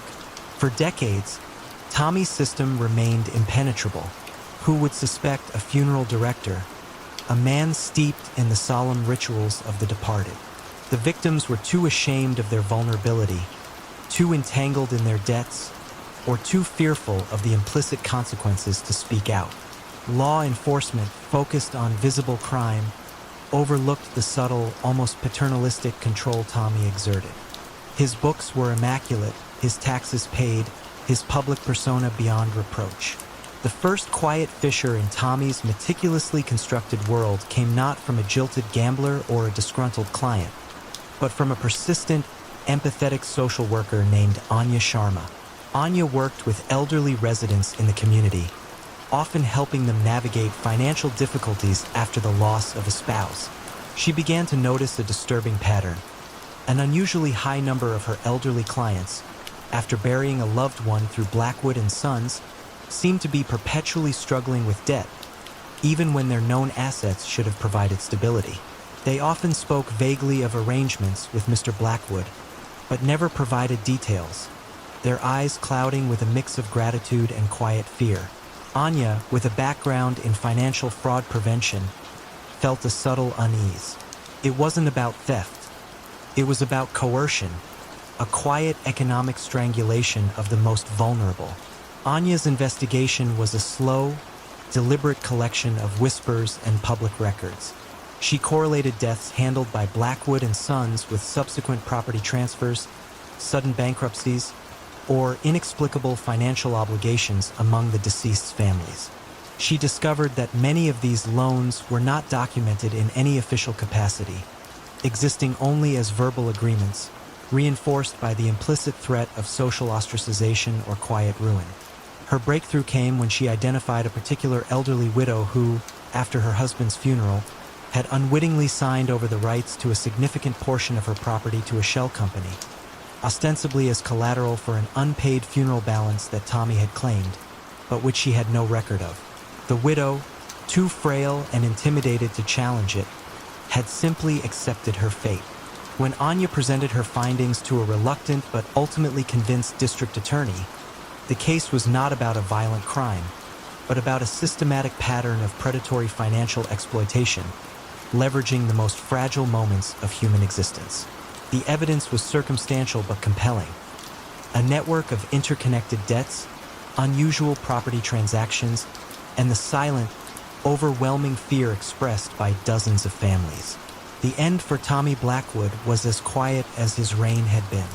There was no dramatic raid on the funeral home. Instead, 2 federal agents and a representative from the DA's office arrived during a lull between services. They found Tommy in his office reviewing a burial plot diagram. They didn't shout accusations. They simply laid out the intricate web of loans, the property transfers, the unrecorded debts, and the testimonials of grieving families, all connected by his subtle hand. The silent ledger, which had given him such absolute power, was now being read aloud, its true nature exposed. Tommy, confronted with the meticulous unraveling of his quiet empire, offered no resistance. His world, built on the solemnity of death and the vulnerability of the living, had finally been brought to light, not by a single act of defiance, but by the relentless pursuit of an unseen truth. In the bustling immigrant enclaves of 1930s New York, where fortunes were fragile and official institutions often seemed distant, a benevolent old pawnbroker, Saul the Scales Rosenberg, was revered for his compassion and generosity. Yet his quiet loans held a far greater, unseen weight than any official document. How did a man whose life revolved around small, personal transactions accumulate such vast, unspoken influence over an entire community? And what act of genuine, desperate kindness eventually brought his carefully balanced world crashing down? Saul the Scales Rosenberg was a fixture in his Lower East Side neighborhood. His pawn shop, Rosenberg & Sons, was a place of last resort and quiet hope for the struggling immigrant families who comprised his clientele. Saul was a man of gentle demeanor, with kind eyes behind wire-rimmed spectacles and a comforting presence. He spoke Yiddish, Italian, and broken English, listening patiently to tales of hardship, offering small loans against meager collateral.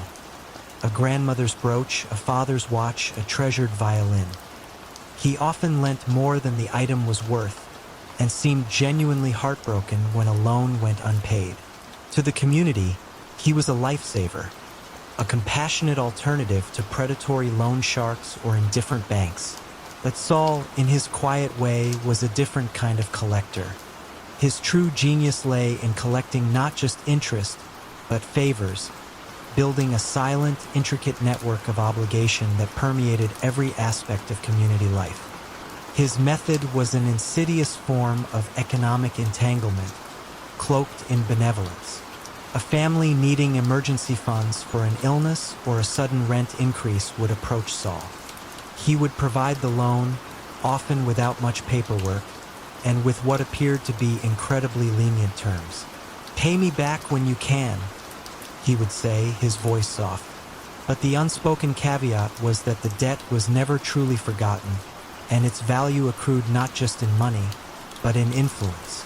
A struggling tailor, whose loan saved his shop, might later be asked to mend a suit for free, or to persuade a difficult customer.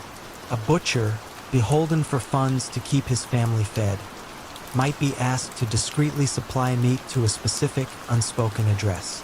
These were small, seemingly innocuous requests, but each one tightened the invisible bonds of obligation, weaving the debtors into Saul's silent web. Saul never overtly threatened. He didn't need to. The shame of unpaid debt, the fear of losing face in a tight-knit community, and the knowledge that Saul had been there in their hour of need was far more potent than any physical coercion. His influence was felt in every corner. In the subtle favoritism shown to certain businesses, in the quiet resolution of disputes that never reached the police, and in the unspoken deference shown to Saul at community gatherings. He operated entirely outside official systems, his word the only contract necessary, his silent ledger a living testament to the interwoven fates of his debtors. He lived a life of simple comfort, but his true wealth was the profound, unseen power he wielded over the lives of hundreds. For decades, Saul's system was virtually unassailable. The community protected him not out of fear, but out of a genuine belief in his beneficence. Who would report a man who had helped them in their darkest hour? The police, grappling with more visible crimes, largely ignored the internal workings of the immigrant neighborhoods, viewing them as self-regulating. Saul's operations left no paper trail, no loud conflicts, only the quiet hum of a community bound by complex, invisible obligations. The first subtle crack in Saul's carefully balanced world came from a place of unexpected compassion. A young, determined social worker, Sarah Jenkins, had recently been assigned to the Lower East Side. Sarah was fluent in Yiddish and quickly earned the trust of the elderly women in the neighborhood. She began to notice a recurring, unsettling theme in their stories, a pervasive sense of quiet obligation to Mr. Rosenberg, even years after their original loans had seemingly been repaid. Many spoke of endless, small favors they continued to perform, not out of current necessity, but out of a deep-seated feeling of being in his debt. Sarah, with her experience in identifying predatory lending practices, recognized the insidious nature of this silent coercion. It wasn't about money anymore. It was about human lives held in perpetual thrall. Sarah's investigation was a painstaking process of listening, documenting, and connecting the seemingly disparate threads of these quiet tales. She didn't look for financial ledgers. She looked for patterns of human behavior, for the emotional weight of unwritten contracts. Her breakthrough came when she encountered a young woman, Maria, whose family was desperately trying to immigrate to the U.S. from Europe. Maria's brother, indebted to Saul for years after a loan to save his small grocery, was being asked to perform a series of increasingly risky and morally compromising favors to repay the family's escalating, unspoken debt, favors that involved subtly influencing local union elections. Maria, driven by the desperate hope of uniting her family, and emboldened by Sarah's empathetic understanding, finally revealed the true nature of Saul's loans and the endless, silent obligations they carried. She provided concrete examples of these favors and their direct impact on community functions, painting a clear picture of an unseen control. When the federal agents, guided by Sarah's meticulous and deeply human narrative, arrived at Rosenberg & Sons, Saul was behind the counter, weighing a tarnished silver locket. There was no confrontation, no struggle. They didn't present financial indictments. They presented him with a collection of the stories Sarah had gathered, the quiet testimonies of a community held captive by gratitude and silent fear. They showed him how his benevolent loans had, over decades, amassed a profound systemic control that transcended simple usury. Saul looked at the documents, his kind eyes clouded with a complex mix of sorrow and resignation. His world, built on the delicate balance of kindness and quiet leverage, had finally been exposed, not by the harsh hand of the law, but by the profound and desperate act of revealing the truth by those he had ostensibly helped. The scales, finally, had tipped, revealing the true weight of his silent empire. In the cutthroat arena of American politics, where campaigns roared with rhetoric and billions changed hands, Arthur the architect Sterling moved with the quiet precision of a ghost, consistently delivering improbable victories for his obscure clients. Yet his name rarely surfaced in public donations or campaign teams. How did a man with no public profile and no visible political machine consistently steer election outcomes, year after year, with such eerie predictability, and what unseen flaw in his meticulous data-driven strategy eventually led to the unraveling of his silent dominance? Arthur Sterling was a man of quiet habits and profound intellect. His office, a nondescript suite in a Washington, D.C. building, housed little more than powerful computers and an array of constantly updating data screens. He dressed simply, spoke little, and eschewed the flashy world of political rallies and television punditry. To his select, high-paying clients, often shadowy corporations or powerful individuals with specific legislative agendas, he was known as a strategic consultant, a genius who understood the electorate like no one else. But Arthur's true artistry lay not in public relations or stump speeches, but in the clandestine manipulation of public opinion and voting behavior through sophisticated data analytics and subtle, almost imperceptible psychological influence. He didn't rig ballot boxes. He influenced the minds that filled them. His method was a highly evolved form of micro-targeting and narrative control. He would collect vast troves of personal data from public records, social media, consumer habits, and even discreetly purchased voter profiles to construct detailed psychological models of every potential voter. He identified key demographics, their anxieties, their aspirations, their prejudices. Then, using this granular understanding, he crafted highly specific, often contradictory, messages tailored to different groups, delivered through a myriad of untraceable channels. Hyper-targeted digital ads, seemingly organic social media movements, anonymous phone calls, or subtle insertions into local news cycles. He specialized in soft coercion, subtly shifting opinions, sowing doubt about opponents, or inspiring apathy among specific voter blocs, all without ever leaving a direct fingerprint.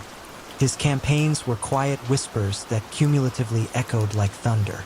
The money that funded these ghost campaigns was laundered through layers of nonprofit organizations, shell companies, and opaque PACs, making it virtually impossible to trace back to its original source or to Arthur himself. Arthur operated from the periphery, his influence felt but rarely seen. He rarely met his clients in person, preferring encrypted communications and a small, fiercely loyal team of data scientists and digital strategists, each siloed, knowing only their small piece of the grand puzzle. He lived a reclusive life, his only indulgence a passion for complex mathematical puzzles, a reflection of the intricate political challenges he so expertly solved.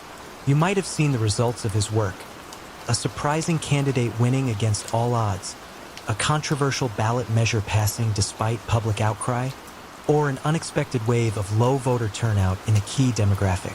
These were his masterpieces, designed to appear as natural shifts in public sentiment, but in reality, carefully orchestrated campaigns of silent influence. For years, Arthur's system was practically invisible to traditional political watchdogs and law enforcement. The sheer volume and complexity of political spending, coupled with the nascent state of digital forensics in the 1990s and early 2000s, meant that his methods often went unnoticed. Campaigns were too chaotic, too noisy, to detect the subtle, algorithmic hum beneath the surface. Investigators focused on illegal campaign donations or obvious voter fraud, while Arthur worked in the quiet, unregulated spaces of digital persuasion and strategic non-engagement. The first faint tremor in Arthur's meticulously constructed world came from a place he least expected: academia. Dr. Anya Sharma, a young, brilliant political data scientist at a university think tank, was developing new methods for detecting statistical anomalies in election results. Her research focused on expected voter behavior versus actual results, looking for deviations that couldn't be explained by conventional polling or demographic shifts. She noticed a pattern of unusually precise voter turnout rates in certain districts and remarkably consistent margins of victory for specific candidates, outcomes that defied the inherent randomness and unpredictability of human elections. The data was almost too clean, too perfect. It was as if an unseen hand was subtly smoothing out the chaotic variables of democracy. Anya's investigation was a deep dive into the raw data, not just of election results, but of digital advertising expenditures, micro-targeted social media activity, and the geographical distribution of phone calls made by seemingly independent grassroots organizations. Her breakthrough came when she developed an algorithm that could identify patterns of message saturation that were too specific and too widespread to be coincidental. She discovered that in certain campaigns, precisely tailored, often conflicting messages were being delivered to highly specific, geographically isolated voter groups, achieving a level of persuasion that statistical models suggested should be impossible. This over-optimization of persuasion, the very perfection of Arthur's strategy, became his unique, detectable signature. She also found a recurring, tiny anomaly in the metadata of certain ad buys, a unique, almost imperceptible identifier that linked disparate campaigns.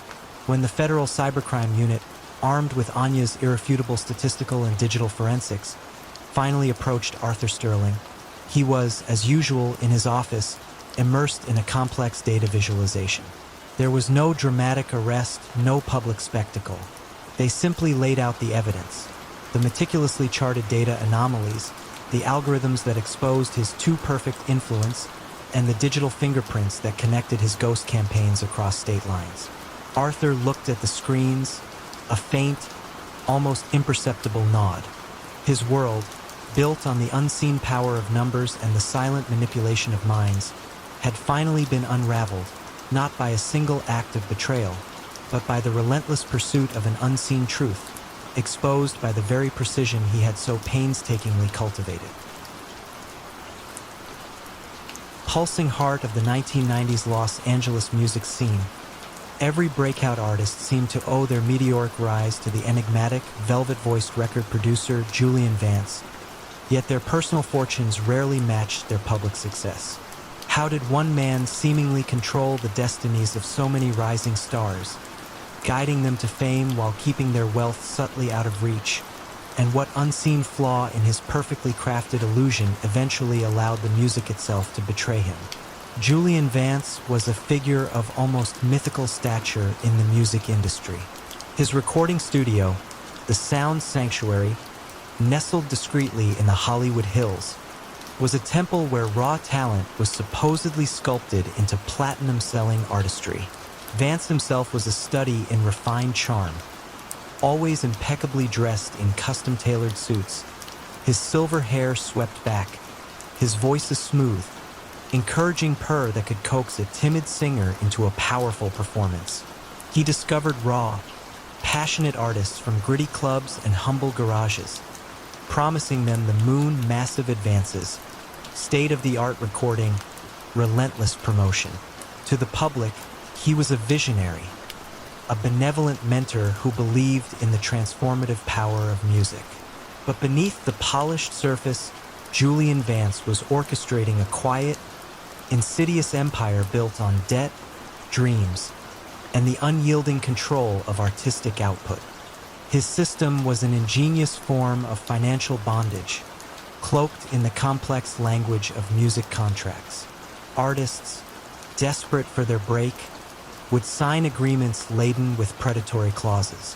Vance's label, Ascension Records, would front enormous recording costs for studio time, session musicians, engineers, and even basic living expenses, all of which were inflated to astronomical levels and meticulously charged back to the artist. Advances, while seemingly generous, were merely future earnings already spent. Promotional tours, music video productions, and marketing campaigns were executed at exorbitant rates, further burying artists in insurmountable debt. The artists, perpetually in the red, would find their actual royalties, their share of album sales, touring revenue, and merchandise, absorbed by these ever-growing recoupable expenses. Vance wasn't stealing money outright. He was simply ensuring that the artist's side of the ledger never reached profitability. You might have visited the Sound Sanctuary, perhaps on a studio tour, catching a glimpse of a young, intense musician laying down tracks, or a vibrant singer rehearsing, their faces alight with hope. You would have heard the buzz of creativity, the promise of stardom. What you wouldn't have seen was the quiet, relentless bleed of their future. The real money flowed not to the artists, but to a series of shell companies controlled by Vance, disguised as production houses, marketing agencies, and tour management firms. These companies would charge Ascension Records exorbitant fees, funneling the actual profits away from the artist's recoupable earnings and into Vance's hidden accounts, often located in obscure Caribbean jurisdictions. The artists were kept perpetually indebted, their careers entirely dependent on Vance's continued investment. Any artist who tried to leave or question the finances found their album mysteriously shelved, their touring opportunities vanish, or their contracts tied up in endless, ruinous litigation. The coercion was subtle, professional, and devastatingly effective. For nearly a decade, Vance's empire flourished. Artists, eager for success, often believed their lack of personal wealth was simply the price of breaking into the notoriously difficult music industry. The complexity of the contracts, the layers of corporate entities, and the sheer volume of transactions made it nearly impossible for individual artists or even their small, underfunded lawyers to unravel the scheme. Industry watchdogs, focused on copyright infringement or direct fraud, overlooked the systemic financial exploitation masked by legitimate-looking expenses. The first quiet discord in Vance's perfectly composed symphony emerged from an unlikely collaboration. Christine Davies, a veteran investigative journalist for a niche music industry magazine, and Ben Carter, a young, idealistic entertainment lawyer with legal aid. Christine had spent years observing the curious pattern of artists who, despite achieving massive commercial success, remained strangely impoverished, always citing contractual obligations or recoupment issues. Ben, meanwhile, was overwhelmed with cases from frustrated artists whose careers were soaring, but whose bank accounts remained stubbornly empty. They started connecting the dots. Their breakthrough came not from a single disgruntled artist, but from a painstaking analysis of dozens of Ascension Records contracts. Ben noticed a striking uniformity in the language, an unusually high artist development fund clause, always consuming a disproportionate percentage of an artist's earnings, and a peculiar creative investment fee that appeared across all contracts, regardless of the artist's genre or actual production needs. Christine's deep dives into public records revealed that these funds and fees invariably flowed into two specific, obscure holding companies registered in the Cayman Islands, which had no discernible legitimate business other than receiving payments from Ascension. The flaw was not in a single miscalculation, but in the perfect, uniform extraction across every artist, a pattern too consistent to be legitimate, a hidden mathematical signature of his quiet tyranny. When the federal authorities, armed with Christine's meticulous investigative reporting and Ben's forensic accounting of the contracts, finally moved, it was with the quiet precision of a well-rehearsed chord change. There was no dramatic raid on the sound sanctuary. Instead, 2 U.S. attorneys and an FBI financial crimes agent arrived at Vance's elegant office. Vance, ever composed, offered them coffee. They didn't shout accusations. They simply laid out the evidence. A detailed, cross-reference chart showing the consistent drain of artist royalties into the Cayman Island holding companies, linked through the development fund and creative investment clauses. They showed him how his golden microphone had been a subtle instrument of control, designed to filter wealth away from the very talent he claimed to nurture. Vance looked at the documents, his smooth composure finally faltering. His empire, built on the silence of exploited dreams and the intricate language of contracts, dissolving under the quiet, undeniable weight of exposed patterns. The music continued to play in Los Angeles, but the unseen hand that had quietly profited from its creation was finally and irrevocably silenced. Hushed galleries of the world's most prestigious art institutions, Dr. Eleanor Vance was a celebrated visionary, a curator whose uncanny ability to unearth lost masterpieces and authenticate enigmatic works single-handedly reshaped art history. Yet her personal collection remained surprisingly modest. How did a woman whose life was dedicated to preserving beauty quietly manipulate the very narrative of art? And what almost imperceptible signature, a unique chemical whisper on the canvas, eventually betrayed her meticulously crafted deception?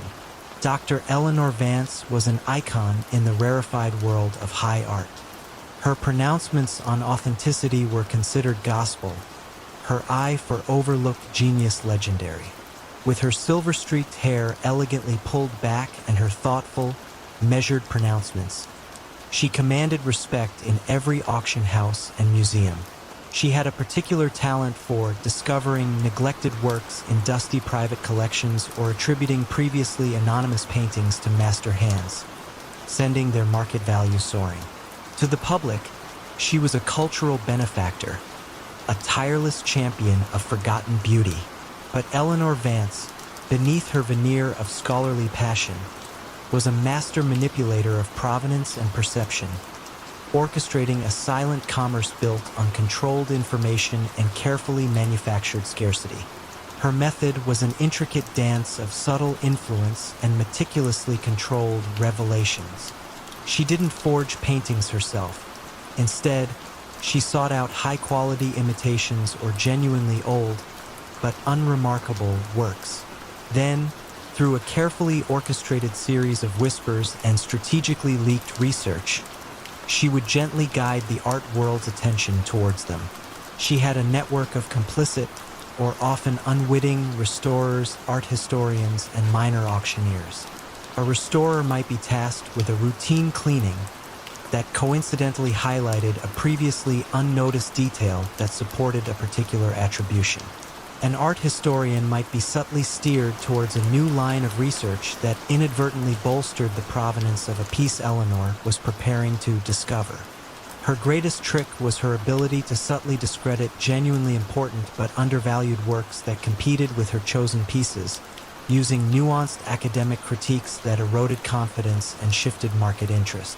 The financial gains from these manipulated market shifts flowed through layers of shell corporations and blind trusts, disguised as legitimate art investments or consultancy fees, ensuring her hands remained clean. Eleanor's power was absolute and unchallenged for decades. Her discoveries were too numerous, too beneficial to the art market, and too convincingly presented by her network of experts to be questioned. Any dissenting voices were subtly marginalized, their research dismissed as amateurish or poorly sourced. She lectured at prestigious universities, sat on influential acquisition boards, and her biography was lauded in every major art publication. You might have seen her at a private viewing, her head tilted, observing a painting with an intensity that suggested profound connection, entirely unaware that this was the very piece whose value she was meticulously engineering. The first faint tremor in Eleanor's meticulously curated world came not from a disgruntled artist or a suspicious collector, but from an unexpected source.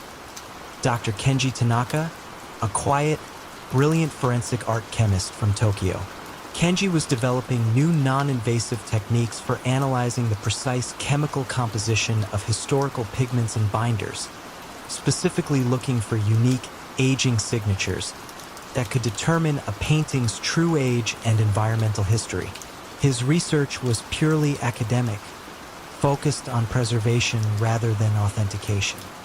He started noticing a peculiar, statistically improbable consistency across several paintings that Eleanor Vance had recently discovered or reattributed. These works, spanning different historical periods and supposed geographic origins, shared a common, faint chemical patina, a specific blend of trace elements and organic compounds that, according to his models, shouldn't be present across such disparate pieces. It was a subtle, almost imperceptible, unnatural aging signature. Kenji's investigation wasn't driven by suspicion of fraud, but by scientific anomaly. The recurring chemical signature didn't align with natural aging processes for those periods or regions. It suggested a highly specific, perhaps proprietary, chemical treatment designed to accelerate or mimic certain aging effects. His breakthrough came when he cross-referenced his chemical data with obscure patents for conservation techniques and a highly specialized, limited production synthetic varnish. He discovered that the specific chemical blend he was finding was identical to a unique modern varnish developed in the 1980s by a small boutique conservation lab that Curiously, Eleanor Vance had quietly funded in its early stages and where many of her preferred restorers had trained. The unseen brushstroke was not artistic, but chemical, a telltale mark of her manipulations. When the International Art Fraud Unit, guided by Kenji's irrefutable scientific evidence, finally approached Eleanor Vance, she was giving a masterclass on Renaissance portraiture. There was no dramatic raid, no public outcry. Instead, two quiet Interpol agents and Dr. Tanaka himself arrived at her study. She offered them tea, her composure unruffled. They didn't shout accusations. They simply laid out Kenji's forensic reports. Chromatograms showing the unique chemical fingerprint, mass spectrometry analyses proving the anachronistic compounds, and the undeniable link to the specialized varnish and the lab she had funded. Eleanor looked at the data, her gaze steady, a faint, almost imperceptible nod of recognition. Her world, built on the illusion of historical revelation and the quiet manipulation of truth, had finally been unraveled, not by a single act of betrayal, but by the cold, unyielding precision of science, revealing the hidden signature within the very beauty she claimed to preserve. Compassionate heart of Seattle, where the tech boom cast long shadows over the city's growing homeless population, Arthur the benefactor Croft was a revered figure. His charity, Hope's Embrace, built an empire of goodwill, providing food, shelter, and job training with remarkable efficiency. Yet Arthur himself remained modestly wealthy, never ostentatiously so. How did a man whose life was dedicated to alleviating suffering quietly cultivate a vast network of personal influence and hidden profit from the very desperation he claimed to serve? And what almost statistical whisper, a flaw born from an obsession with perfect humanitarian efficiency, eventually unmasked his profound deception. Arthur Croft was the embodiment of modern philanthropy. His public appearances were characterized by earnest speeches, quiet humility, and compelling statistics about the lives Hope's Embrace had transformed. He had a gentle, unassuming demeanor, his eyes reflecting a deep empathy for the downtrodden. He launched innovative programs, secured massive corporate donations, and built a reputation for unprecedented efficiency, ensuring that nearly every dollar donated went directly to aid. To the public, he was a saint, a tireless champion of the vulnerable. But Arthur Croft, beneath his polished altruism, saw human suffering as a unique resource, a means to cultivate an invisible web of favors, information, and quiet financial gain. He wasn't overtly stealing. He was harvesting influence and channeling funds through a labyrinth of seemingly legitimate, interconnected entities. His method was a masterpiece of benevolent control. When individuals or small businesses, facing ruin, sought help from Hope's Embrace, Arthur would not just offer a handout. He would provide a holistic solution, perhaps a significant loan disguised as a startup grant for a struggling entrepreneur, or a rental assistance package that subtly involved using a property owned by one of Arthur's shell corporations. The repayment terms for these grants were often structured to be perpetually just out of reach, ensuring a quiet, ongoing indebtedness. For grateful beneficiaries who found stability through Hope's Embrace, a subtle request might follow. A volunteer position that involved discreetly collecting sensitive information, or a favor to quietly influence a local community board vote, or even to steer a city contract towards a specific, preferred vendor. The leverage was never explicit. It was built on gratitude, quiet dependence, and the unspoken fear of losing the support that had pulled them from the brink. The true financial gains for Arthur flowed not from outright theft, but from inflated service contracts. Hope's Embrace would outsource services, catering for soup kitchens, security for shelters, vocational training materials, to a network of seemingly independent companies that were, in fact, quietly controlled by Arthur through layers of holding companies and dummy directors. These companies would charge significantly above market rates, siphoning off millions from donated funds. Yet the services themselves were always delivered, ensuring no obvious breach of trust. The money then returned to Arthur as management fees or investment returns, laundered through diverse portfolios. His personal life remained comfortably modest, his public persona meticulously maintained, further reinforcing the image of a selfless leader. For years, Arthur's system was impregnable. Who would audit a charity built on such universal goodwill? The sheer volume of transactions and the complexity of the nonprofit financial landscape, coupled with Arthur's unblemished reputation, shielded him from scrutiny. Any questions about costs were met with compelling, data-driven presentations on efficiency maximization and innovative resource allocation. The first faint tremor in Arthur's meticulously constructed world came not from a disgruntled beneficiary or an investigative journalist, but from an unexpected source. A young, idealistic data scientist named Dr. Clarasone, who had volunteered her time to help Hope's Embrace optimize their outreach programs. Clara was obsessed with the nuances of statistical reporting and the messy reality of human behavior. She began to notice a peculiar, almost unnatural smoothness in Hope's Embrace's internal financial reports and impact statistics. The numbers for overhead costs and percentage of funds directly to aid were consistently impeccably perfect, always hitting their targets with almost no variance month after month, year after year.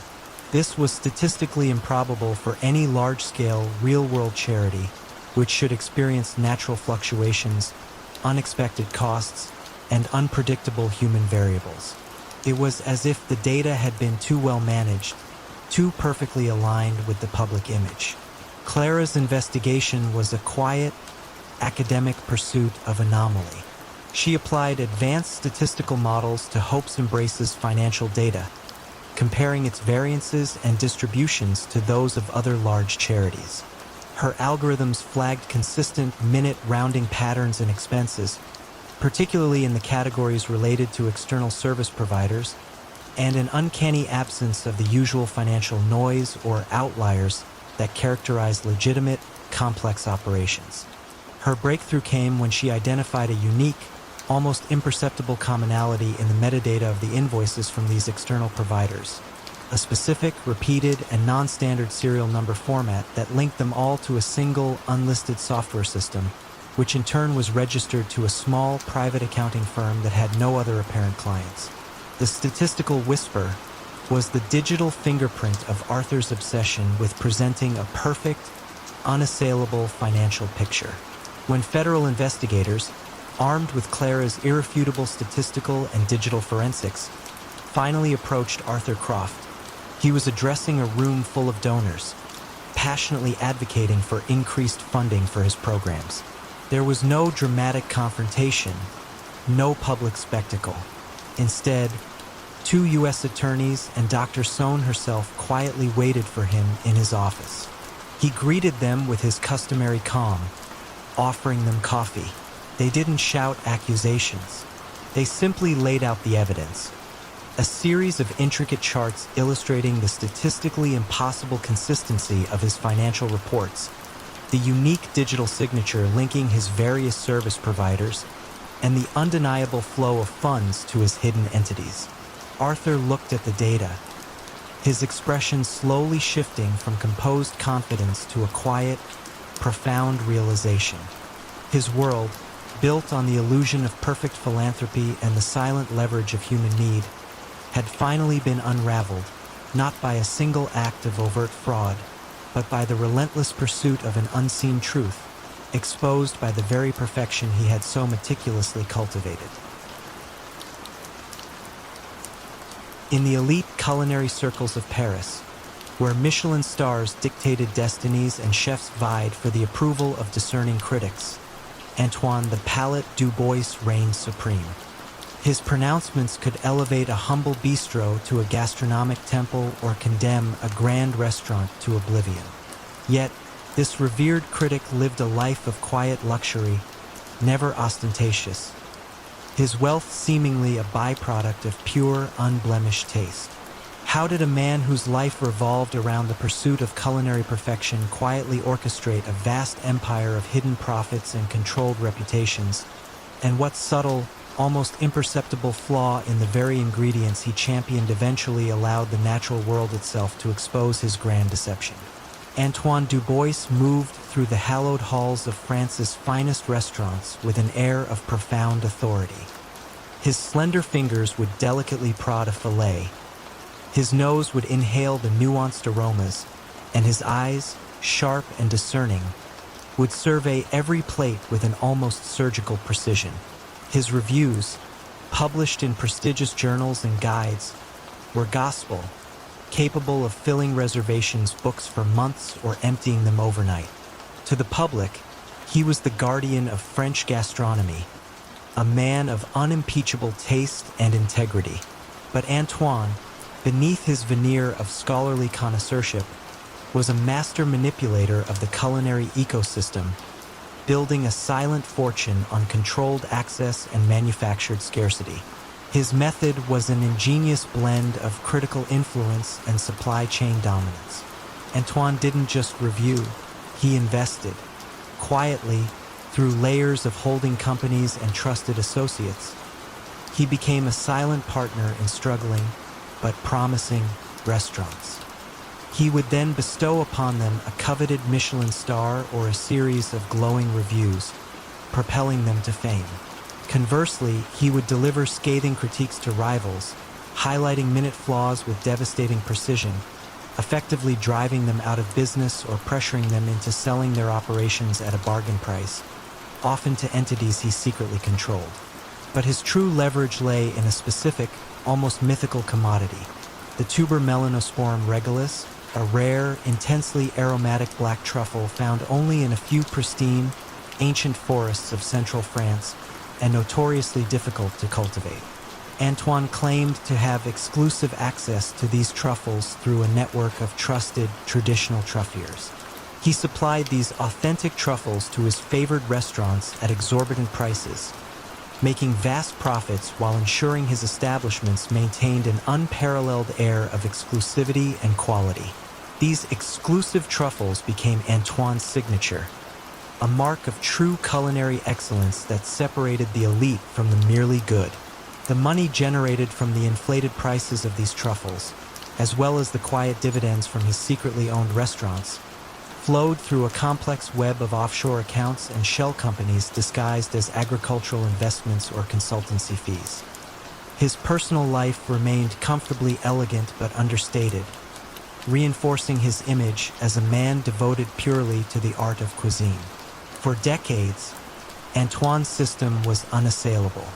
The mystique of the truffle market, the inherent subjectivity of taste, and his unassailable reputation as a critic made questioning his methods almost unthinkable. Chefs, desperate for his approval and access to his rare ingredients, dared not complain about the prices. Auditors focused on declared profits, not the true origin of a fungus. The first faint, earthy scent of discord in Antoine's perfectly composed symphony emerged from an unexpected source. Dr. Juliette Dubois, no relation, a young, brilliant mycologist and forensic food scientist at the National Museum of Natural History. Juliette was pioneering advanced DNA sequencing and isotopic analysis techniques to determine the precise geographical origin and genetic lineage of wild fungi, particularly truffles. Her research aimed to combat the growing problem of counterfeit or mislabeled rare food products. She began to notice a peculiar, statistically improbable genetic homogeneity across several batches of tuber melanosporum regalis being supplied to Paris's most exclusive, highly rated restaurants that all, coincidentally, received glowing reviews from Antoine Dubois. The truffles, purportedly sourced from diverse, wild forest locations, should have shown natural genetic variations reflecting their individual growing conditions. But these did not. They were almost genetically identical. Juliette's investigation was a quiet, meticulous pursuit of scientific truth. She acquired samples of these exclusive truffles through various means, often posing as a culinary student or a researcher. Her DNA analysis revealed a startling truth. The truffles were not wild. They were, in fact, cultivated, grown in specialized, controlled environments, not in ancient forests. Even more damning, their isotopic signature, which reveals environmental conditions like soil type and rainfall, pointed not to central France, but to a vast commercial truffle farm in a remote region of Spain, a farm that had recently invested heavily in advanced cultivation techniques. The poetic misstep was Antoine's overzealous desire for perfect consistency in his rare truffles, a consistency that only cultivation could achieve, thereby erasing the very natural variations that would have confirmed their wild, prestigious origin. When the French financial police, armed with Dr. Dubois's irrefutable scientific evidence, finally approached Antoine Dubois, he was in a Michelin-starred kitchen, overseeing a chef meticulously shaving paper-thin slices of his truffles onto a dish. There was no dramatic confrontation, no public spectacle. Instead, two quiet detectives and Dr. Dubois herself arrived.